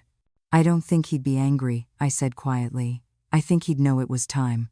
My mother closed her eyes, a single tear slipping free. But when she looked at me again, she was almost smiling. "Thank you," she whispered. "For staying. For helping me do this." That night, I lay in bed unable to sleep, my mind looping through the catalog of everything we were leaving behind. The kitchen where I'd watched her stir soup on long winter evenings, the hallway where I'd waited for the sound of his boots, the porch where I'd stood countless times, imagining he'd come home different. All of it felt distant, like a story I'd heard about someone else's life. In the darkness, I tried to picture where we would go next. A smaller place, maybe, somewhere with fewer shadows. The thought didn't frighten me the way I expected. It almost felt like relief. The next morning, we started boxing up the last of our things. I packed my childhood books into a battered suitcase, sliding the worn spines carefully into place. My mother wrapped dishes in newspaper, her hands steady. Every so often, we would pause to look at each other across the room. No words were needed. There was a quiet understanding that we were doing something necessary, something neither of us could have imagined only weeks before. By afternoon, the living room was mostly bare. The walls, stripped of photographs and shelves, seemed taller, as though they had finally exhaled. My mother stood in the center of the space, turning in a slow circle. Her eyes were damp, but there was a softness in her expression that I hadn't seen since before he came back. "I think he took so much of me when he left the first time," she said. "And then more when he came back. But he didn't get all of it." Her voice was quiet but sure. "There's something left." I crossed the room and wrapped my arms around her. She leaned into me, her breath warm against my neck. For the first time, it felt as though we were equals in our grief, and in the small, flickering hope that what came next might be gentler. That night, I sat alone on the porch, watching the last light fade over the yard. The grass glowed silver where the dew was catching the moon. I thought of all the versions of myself I'd been in this place. The girl who waited. The woman who returned. The daughter who stayed. And I knew, as I sat in the quiet, that whoever I became next would not be defined by any of them. There was room now for something I couldn't yet name. A life not built on what I'd lost but on whatever I chose to find in the days ahead. The morning we were meant to hand over the keys, I woke before dawn. The house was hushed, in a way that felt deeper than sleep, as if it already knew we were preparing to leave it behind. I lay there a moment, listening to my own breathing, and tried to memorize the particular feel of this place, the creak of the floor under the radiator, the draft that slipped beneath the window frame, the faint scent of lavender that always lingered in the curtains. When I rose, the sky was just beginning to lighten. My mother was already up, sitting at the kitchen table with her hands wrapped around a mug she hadn't lifted. She didn't look over as I entered. Her gaze rested on the small stack of mail she'd set aside for the new owner, a collection of envelopes and flyers that seemed to belong to a life we no longer recognized. I poured coffee, though neither of us drank much of it. We moved through the house together, checking closets, testing doorknobs, making sure nothing had been left behind. It struck me how small our remaining possessions looked, piled near the front door in tidy boxes. A lifetime condensed into the simplest evidence that we had once belonged here. After a while, we ended up in the living room, standing side by side in the empty space. The walls were bare now, the nail holes marking where photographs and calendars had hung. I traced one of those little divots with my thumb, surprised by the tenderness it stirred in me. So much of our history had been measured by those small details, the years we marked in pencil on the doorframe, the shadows of framed memories we'd taken down only days before. My mother let out a long, unsteady breath.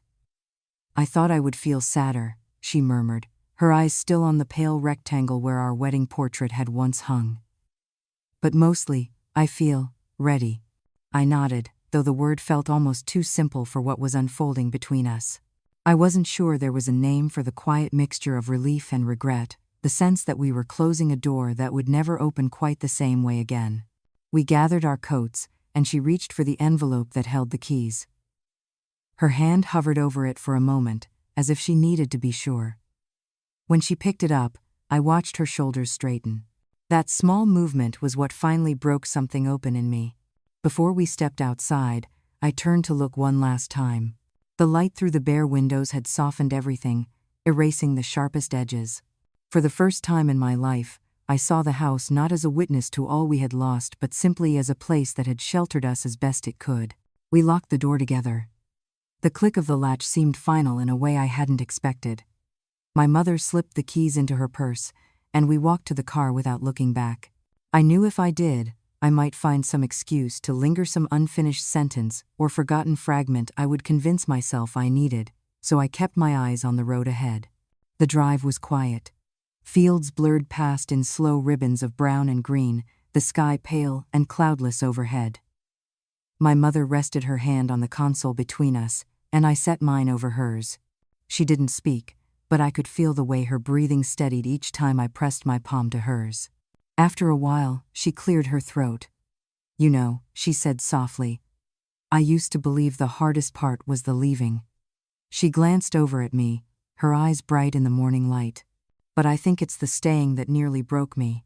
I didn't answer right away. Her words settled in the air, so honest they almost stung. Finally, I nodded. "I think you're right. But maybe it takes both. The leaving and the staying. Maybe that's the only way we learn who we are." She turned her gaze back to the road, but a small smile tugged at her mouth. It was the first time in weeks I'd seen it, and it made something loosen inside my chest. When we arrived at the small rental she'd chosen, we sat in the car a moment before getting out. The house was plain, the paint a faded yellow, the yard little more than a patch of grass bordered by hedges. But there was something hopeful in its simplicity, a promise that here, at least, we could begin without ghosts. Inside, the room smelled faintly of fresh paint. Sunlight slanted across the floor, bright and clean. My mother walked from space to space, touching the window frames, testing the faucet. Her movements were quiet, careful, as though she was reassuring herself that this place would hold her without complaint. I stood in the doorway of what would be my room, taking in the bare walls and the uncurtained window. The emptiness didn't feel intimidating the way I thought it might. It felt like possibility. That evening, we sat together on the front step, our plates balanced on our knees. We ate in comfortable silence, watching the last light fade across the hedges. For the first time, there was no sense that we were waiting for something to happen, no sense that we owed the past any further explanation. As the stars began to show, I turned to her. "I'm glad we did this," I said quietly. She reached over and squeezed my hand. "Me too," she whispered. And for once, the words didn't feel like a consolation. They felt like the truest thing either of us could have said. In that moment, I understood something I hadn't been able to grasp while we still lived in the old house. Sometimes, starting over doesn't require forgetting. It only requires the courage to carry your memories into someplace new, and trust that they won't always hurt the same way. The first week in the new house passed with a strange, cautious calm. Each morning, I woke disoriented, blinking at the unfamiliar ceiling before I remembered where I was, but the confusion never lasted long. There was no heaviness pressing down on me here, no feeling that each step might unearth something I wasn't ready to confront. It was only a quiet place, waiting to become whatever we chose to make of it. My mother seemed lighter, though she never said so outright. I would catch her humming sometimes as she unpacked boxes or wiped down the counters. It was the same melody she used to sing when I was small, a tune I hadn't heard in years. The sound startled me the first time I noticed it, as though it belonged to someone else entirely. But when I paused to listen, I felt the corners of my mouth lift before I could stop them. One afternoon, I found her standing in the living room, holding a framed photograph. She had unpacked it from a box I'd assumed she meant to leave sealed. It was an old picture faded at the edges, the glass slightly cracked. My father stood beside her, his arms slung around her shoulders. They were both impossibly young, their faces open and unguarded in a way that made something in me ache. She caught me watching and turned the frame over in her hands. "I don't know why I brought this," she admitted, her voice low. "I thought I'd leave it behind. But I couldn't." She looked up, her eyes steady on mine. "I suppose it's part of the story, whether I want it to be or not." I stepped closer, brushing my fingertips against the edge of the frame. "Maybe that's all it is now," I said. "Just a story." She nodded, and after a moment, she set it face down on the shelf. Neither of us spoke again, but something unspoken passed between USA's shared understanding that it was possible to acknowledge the past without surrendering to it. That evening, we sat together in the kitchen, sorting through a stack of recipes she'd collected over the years. The cards were smudged and yellowed, some written in her hand, others in my grandmother's neat script. She turned them over one by one, her expression thoughtful. "I was thinking," she said finally, "that maybe we could try making some of these again, just the two of us." I looked up, surprised by the softness in her voice. "I'd like that," I told her. She smiled, a small, tentative curve of her lips that felt like an offering. The next morning, I woke to the smell of coffee and something sweet baking in the oven. I dressed quickly and found her in the kitchen, an apron tied around her waist. She looked over her shoulder, her cheeks pink from the heat. "I thought we'd start with something easy," she said. "Cinnamon bread. Your grandmother's recipe." I helped her measure flour and sugar, both of us moving carefully in the unfamiliar kitchen. We worked in companionable silence, the way we had when I was little, and she'd let me stand on a stool beside her, my hands dusted white with flour. I hadn't realized how much I'd missed those simple moments until they returned. While the bread cooled on the counter, we sat together with our coffee. She wrapped her hands around her mug and looked out the window. "I used to think I'd never feel at home anywhere else," she said softly. "That no matter where I went, it would feel like running away." She paused, her gaze distant. "But now, I don't know, maybe home is just wherever you finally stop needing to pretend." I felt something settle in my chest at her words. They were simple, but they carried a truth I hadn't been able to name on my own. I reached across the table and laid my hand over hers. She didn't look at me, but she turned her palm up so our fingers could link together. That afternoon, I unpacked the last of my boxes. In the bottom of one, I found the note my father had written, the paper soft and worn from the days I'd carried it in my pocket. For a moment, I considered tucking it away in a drawer, but instead, I laid it in a small wooden box along with the other scraps of my history-old letters, a pressed flower from the yard I'd grown up in, a ribbon I couldn't bring myself to throw out. I closed the lid and felt a quiet relief. It was all still there if I needed it, but it no longer demanded to be held in my hands every moment. Some part of me would probably always wonder whether his love had been real, or only the echo of something he wished he could give. But for the first time, I understood that I didn't have to decide. The truth could stay unresolved, and still, my life could go on. As dusk fell, I stepped outside and stood in the yard. The air smelled of fresh grass, and the faint sweetness of the cinnamon bread we'd baked. A single star appeared overhead, bright against the deepening sky. I closed my eyes, breathing in the quiet. When I opened them again, I felt something new stirring in the empty space the old grief had left behind. Not quite hope, but close enough that I was willing to let it grow. The days began to slip into a pattern that felt almost ordinary. Each morning, I woke to the gentle hush of a house that held no secrets from me. My mother and I moved through the hours side by side, learning how to inhabit the same spaces without the old weight pressing on our shoulders. There were still moments when the past rose between use and echo of a voice, the shape of a memory neither of us had chosen, but those moments grew less sharp each time. One afternoon, she suggested we walk down to the little market at the end of the street. It was the sort of errand we'd once put off, too tired to pretend we could face the world, but now, there was no reason not to go. We pulled on our jackets and stepped outside together, the air cool and bright. The trees along the sidewalk were beginning to bud, small green shoots pushing their way into the light. I found something hopeful in that quiet insistence. As we walked, she slipped her arm through mine. For the first time in as long as I could remember, it didn't feel like she needed me to hold her up.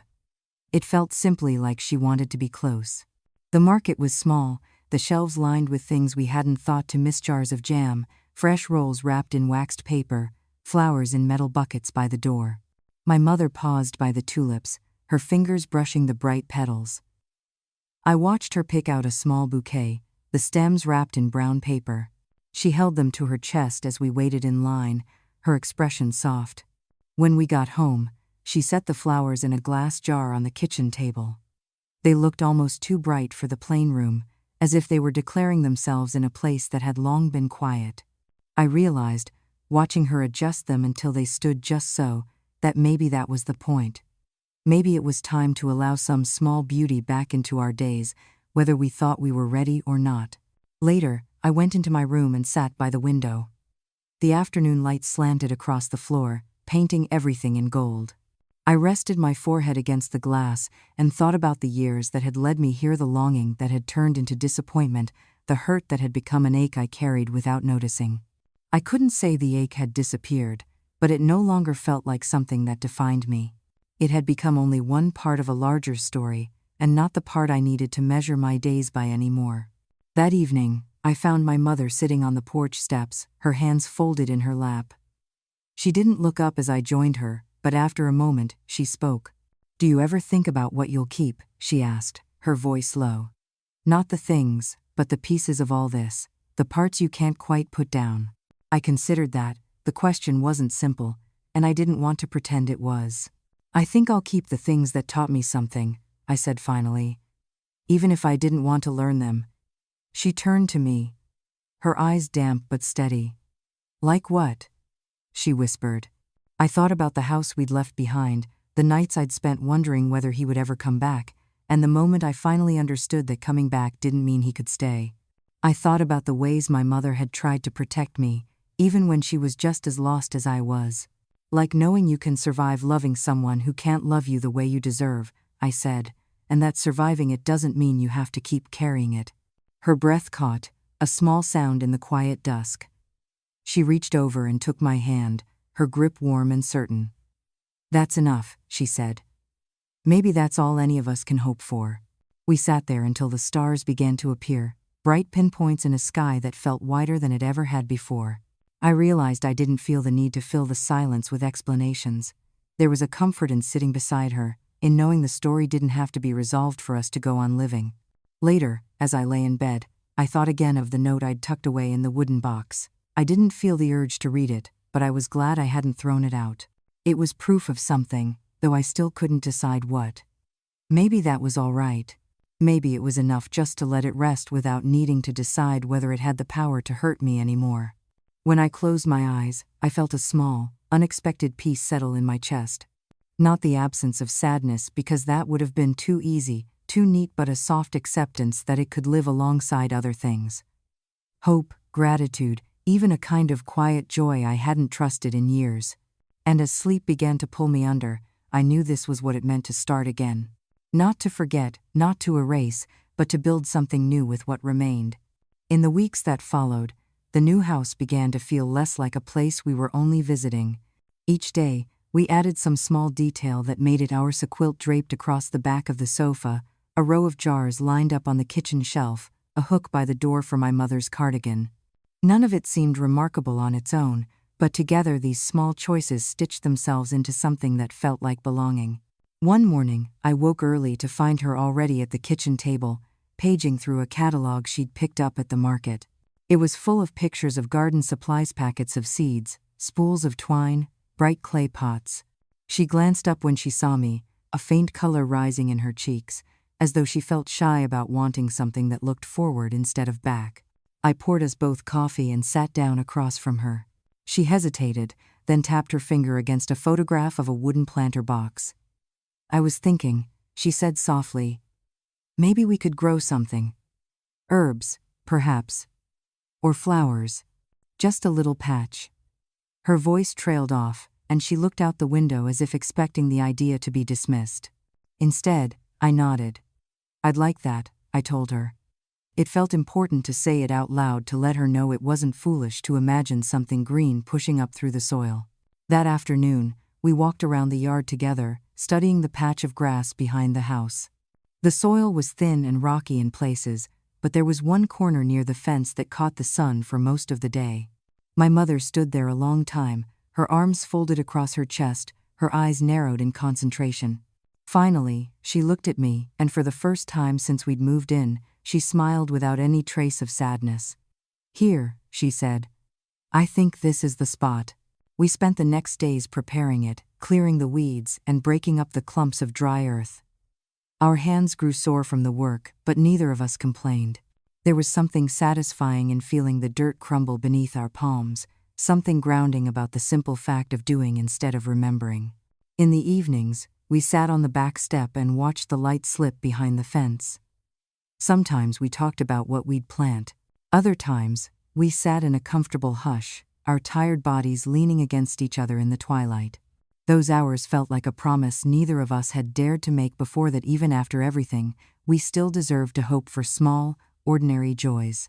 One night, as I rinsed the last of the dishes, my mother came up behind me and rested her hand on my shoulder. Her touch was gentle, almost tentative. I turned to face her, and she took a slow breath, as though she'd been gathering her courage all day. "I wanted to tell you," she began, her voice low, "that I don't regret staying as long as I did, even when it hurt, even when it felt like I was disappearing." She paused, her eyes searching mine. "But I also don't regret leaving. I don't regret this." She gestured around the small kitchen, the walls still bare in places.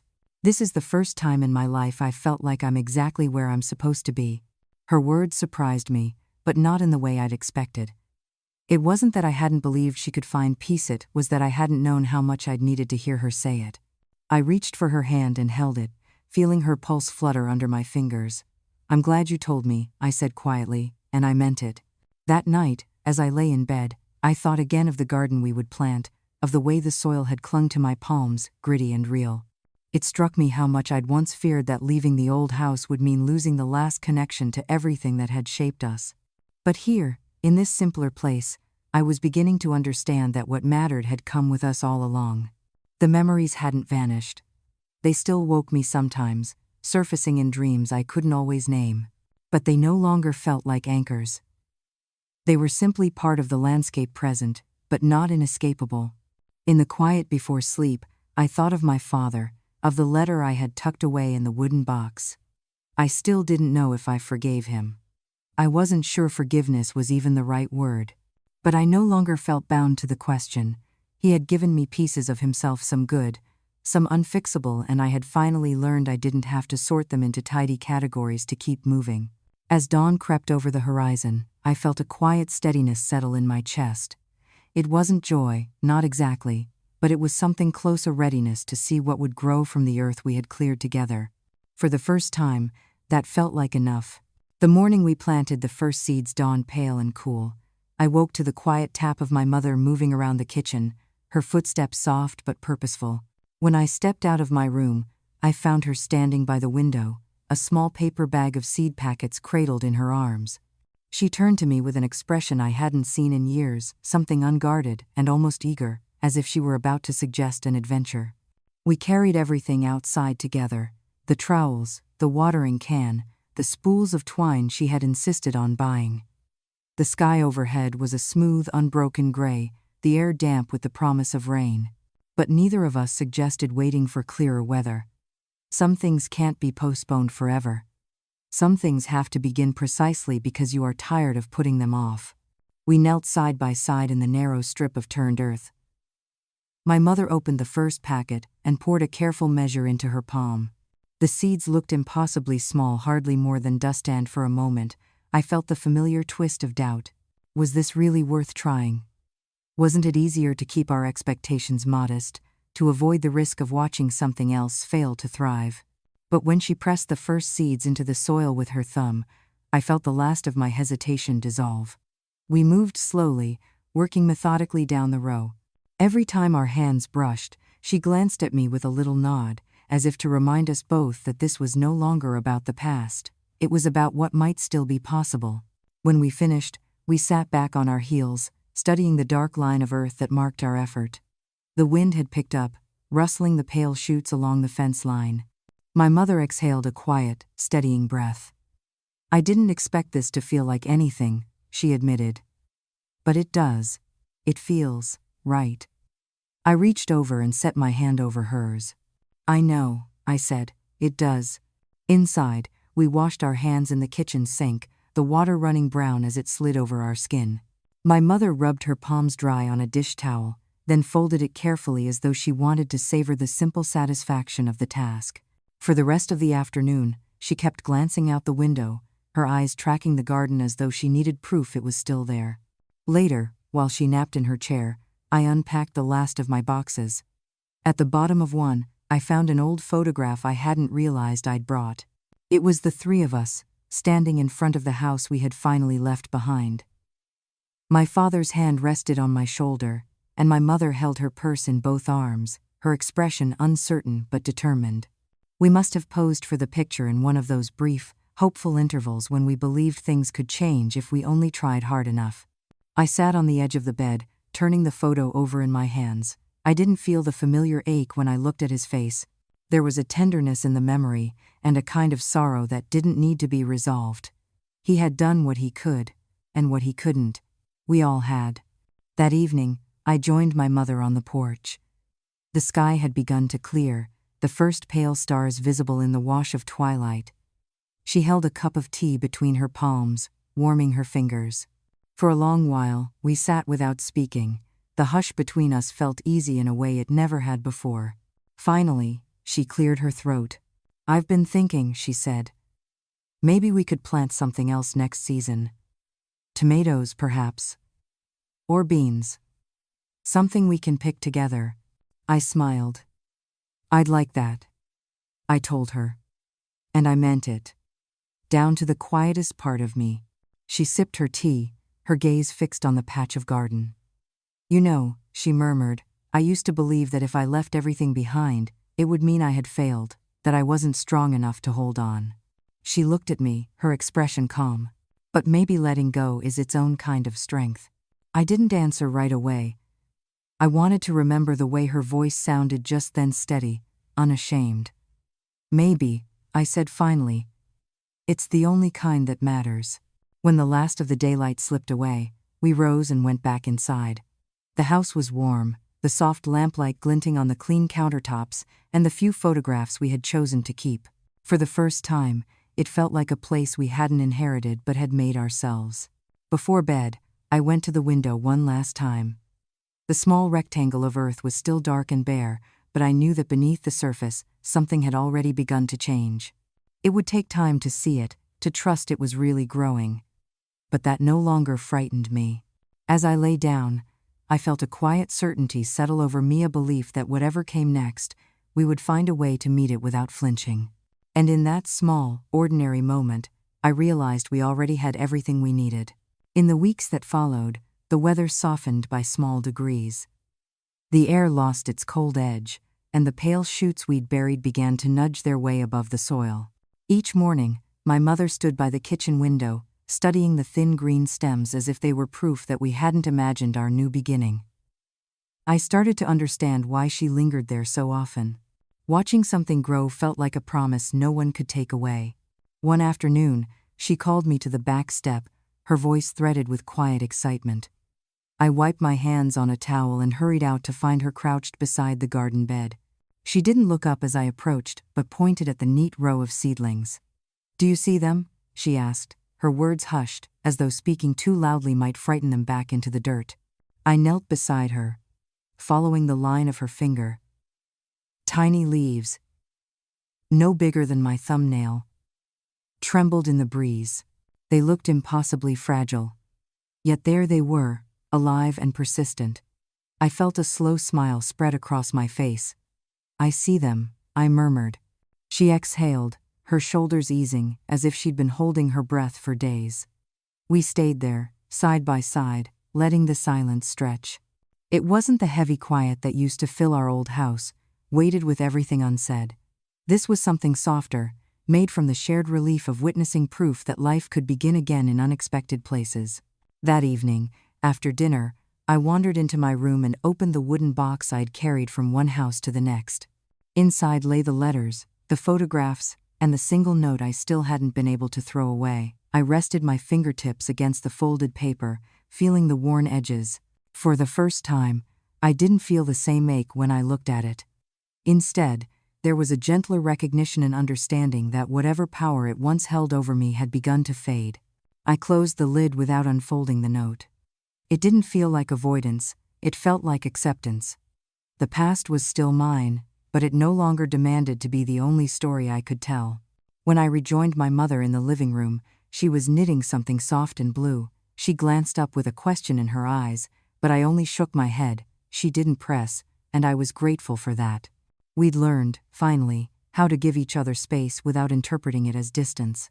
A few days later, I came home from the market to find her in the garden, wearing her sun hat and humming under her breath.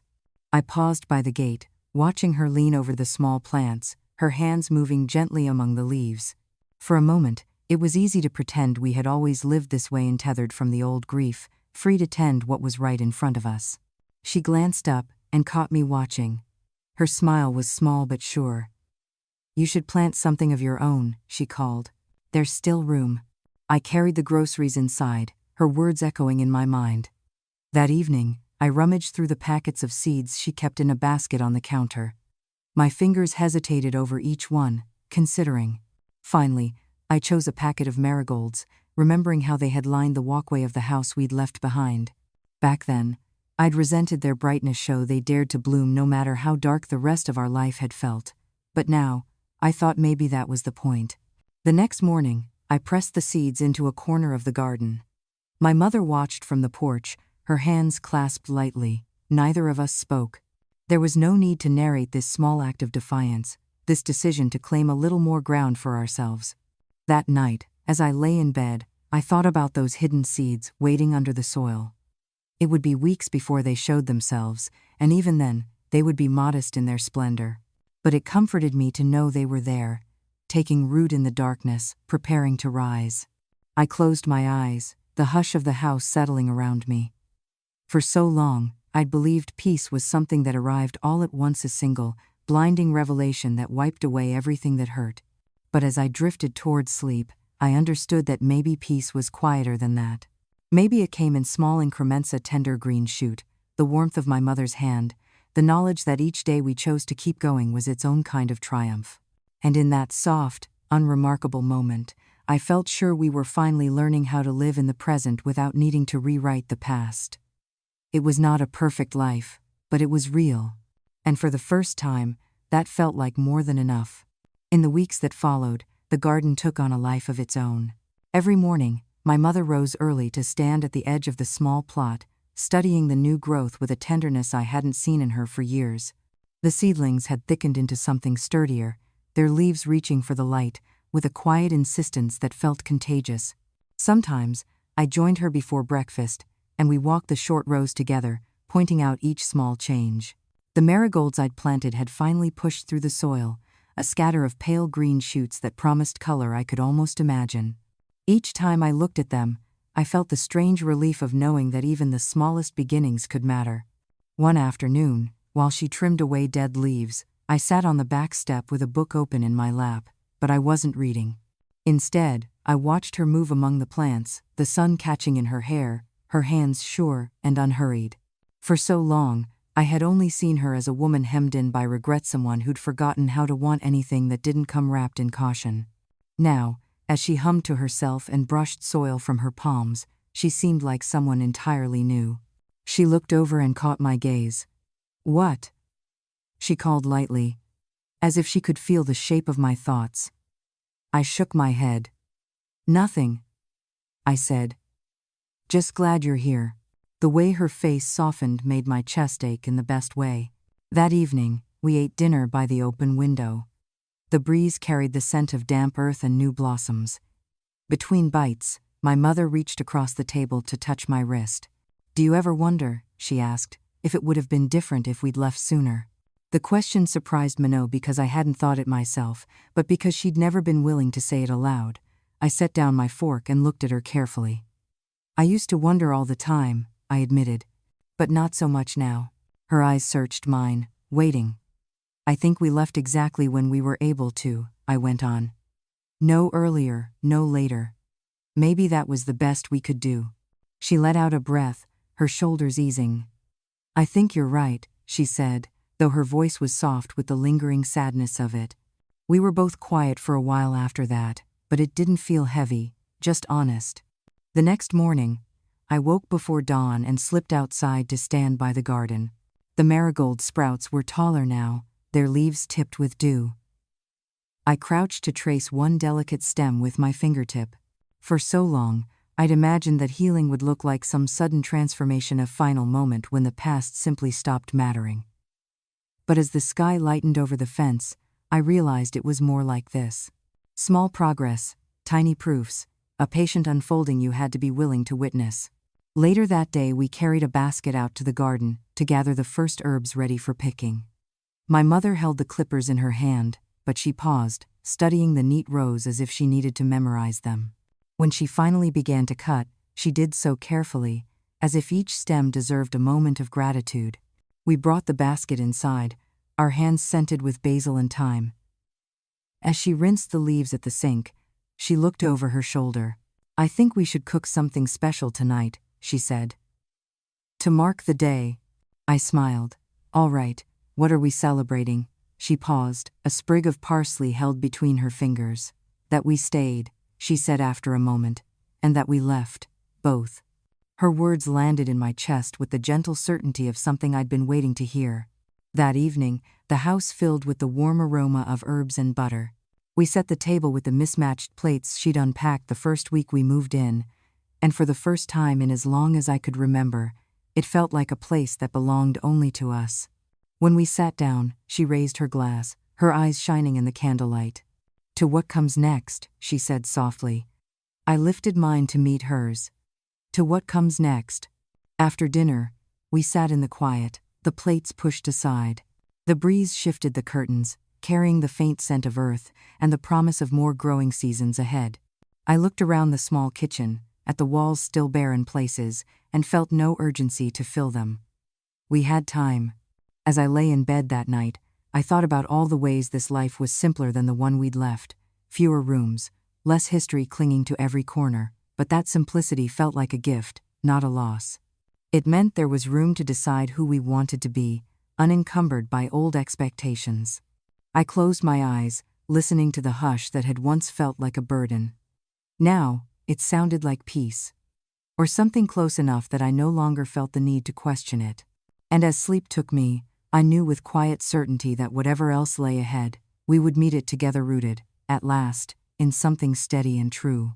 Summer settled around the house slowly, like a warmth we almost didn't trust at first. Each day dawned brighter than the one before, the sky unbroken and pale. The garden we had planted grew taller and more confident, the marigolds opening into small bursts of color that surprised me every time I passed them.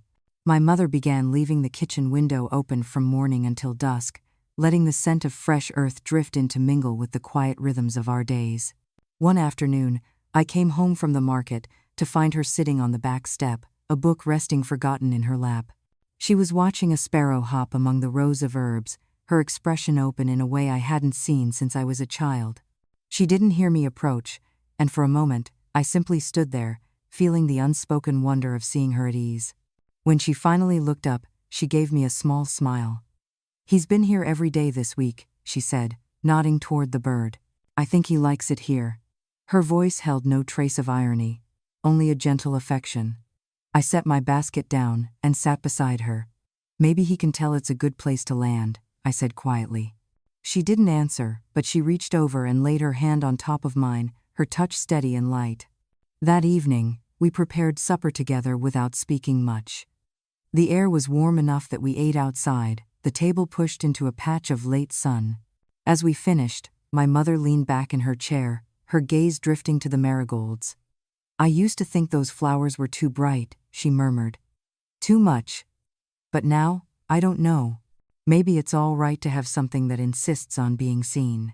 I looked over at her, surprised by how her words echoed my own thoughts. "I used to feel the same way," I admitted. "Like they were trying too hard. But maybe that's just what hope looks like. A little unreasonable. A little louder than you expect." She laughed softly, the sound low and unfamiliar, and for a moment, I imagined we were two strangers who had always lived this way, uncomplicated, unburdened. The thought didn't make me sad. If anything, it felt like permission to stop measuring every moment against the ones that had come before. As dusk fell, I carried the dishes inside while she lingered in the yard, her hands brushing the tops of the plants. From the window, I watched her tilt her face to the fading light. She looked content, and in that quiet way, she looked free. Later, when the house had gone still, I sat alone in the living room with the last box I hadn't yet opened. It was smaller than the others, taped closed with a strip of faded blue ribbon. I rested my palm on the lid, feeling the familiar tug of caution, but this time, I didn't look away. Inside, I found a stack of old journals, their covers worn soft around the edges. They smelled faintly of the cedar chest where my mother had kept them all those years. I opened the top one, the pages filled with her looping script. The entries began decades ago, long before I was born. Some of them were lists, grocery notes, half-formed plans, but others were more personal, small confessions she hadn't spoken aloud, questions she hadn't dared to ask herself. I read until my eyes blurred. Her words were simple, but each line felt like a bridge across all the quiet that had once stood between us. She had been young once, unsure and hopeful in ways that weren't so different from how I felt now. It startled me, how close she seemed in those pages, how little separated the girl she had been from the woman who slept down the hall. When I finally closed the journal, I felt no need to put it back in the box. Instead, I left it on the table where she would see it in the morning. There was no longer any reason to keep our memories hidden from each other. That night, I lay in bed with the window open to the dark. A breeze stirred the curtain, carrying the scent of marigolds and the promise of a warm day to come. For the first time, I felt no urgency to define what we had lost or what we had salvaged. It was enough to know we were still here, still choosing each morning to begin again. Before I drifted to sleep, I thought of the sparrow in the garden, how it had returned every day without fear. It seemed a small thing, but it felt like a lesson worth learning. That it was possible to keep showing up, even in a place that had once felt too uncertain to trust. That maybe, in the quiet insistence of coming back anyway, something like belonging could take root at last. The last morning of that summer arrived quiet and pale, the sky the color of old cotton. I woke before the first light touched the window, my heart beating faster than seemed reasonable. For a long time, I lay there in the hush, listening to the small, steady sounds of the house, the pipes ticking as they warmed, the soft creak of my mother's footsteps across the kitchen floor. When I finally rose, the air felt different, as though some hidden shift had already begun while we slept. I pulled on a sweater and stepped outside, barefoot in the damp grass. The marigolds were in bloom, their petals vivid against the dull sky. I crouched to touch one, half expecting it to crumble in my hand. But it held firm, stubborn in its brightness. I thought of all the mornings we had come out here to check them. How each small green sprout had felt like evidence that we were allowed to keep hoping. Behind me, I heard the screen door open. My mother came to stand at my side, her arms folded tight across her chest. For a while, we didn't speak. The garden lay between us, as ordinary and miraculous as ever. Finally, she said, "I had a dream last night." Her voice was so calm it startled me. I dreamed I was back in the old house. But it wasn't how it really was. Everything was clean. Bright. Your father was there. He looked like he did when we first met. He tried to tell me something, but I couldn't hear it. I looked up at her. "What do you think he was saying?" She shook her head. "I don't know. And I'm not sure it matters." Her eyes stayed fixed on the marigolds, but when I woke up, I felt like maybe I'd been forgiven for something I never knew I'd done. I almost asked her what she meant, but the words dissolved before I could speak. In that moment, I realized there were still so many things we would never be able to name, so many questions that would stay unanswered. Some part of me wanted to believe that was all right, that not every story needed a tidy conclusion.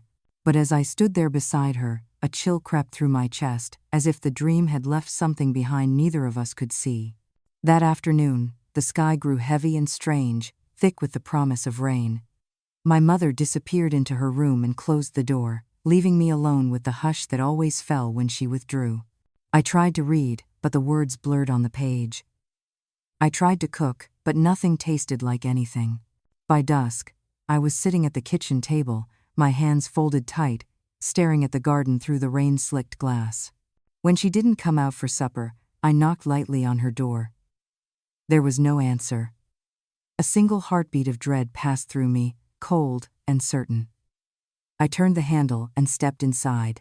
She was sitting in her chair by the window, her body very still, her eyes fixed on something I couldn't see. For one terrible moment, I thought she had left me, slipped out of this life as quietly as she had endured it. But when I touched her shoulder, she blinked and turned to me. Her face was wet with tears she hadn't bothered to wipe away. I sat on the floor beside her, my hand resting on her knee. She didn't look at me. Her gaze returned to the rain. "He was there again," she whispered. "This time he was holding your hand. You looked so small, like you did when you were little. He was telling you not to be afraid." She drew a shaky breath. "And you listened to him. You reached up and touched his face. Like you forgave him. Like you forgot everything." Her words sank into me with a weight I couldn't name. I closed my eyes and tried to picture what she had seen, but all I could imagine was my own child's self, trusting someone I had spent my whole life trying to understand. A hot, unsteady grief rose in my throat, because some part of me wished it were true, that I could step backward, erase everything that came after, and simply believe him again. But I couldn't, and neither could she. Long after the rain stopped, we stayed there, two women in a borrowed room, holding on to each other without speaking. Outside, the garden glistened in the darkness, the marigolds bowed under the weight of the water. For a moment, I felt certain they might break, that the thin green stems could not bear the burden of so much falling all at once. But when dawn finally came, they were still standing, bright and unreasonably alive, and in that quiet, I couldn't decide whether that was comforting or cruel. I didn't try to wake my mother when I left the room. I stepped outside barefoot again, feeling the cold earth soak into my skin. The sky was colorless. The yard smelled of damp leaves, and something older I couldn't name. I thought of all the nights I had spent imagining a perfect conclusion to our story, a moment when everything made sense, when every hurt was forgiven. But the truth was simpler and harder. Sometimes there is no final understanding. Sometimes the past does not release you. It only learns to rest beside you, waiting for the day when you are too tired to resist its presence. As I stood in the garden, the first light finding its way through the clouds, I pressed my palm to the wet petals of a marigold. It trembled under my touch but did not fall. And in that fragile, unsteady moment, I knew this was all the resolution we would ever have, something bright and bruised, something that refused to die even when it should. Something that would always, always keep growing.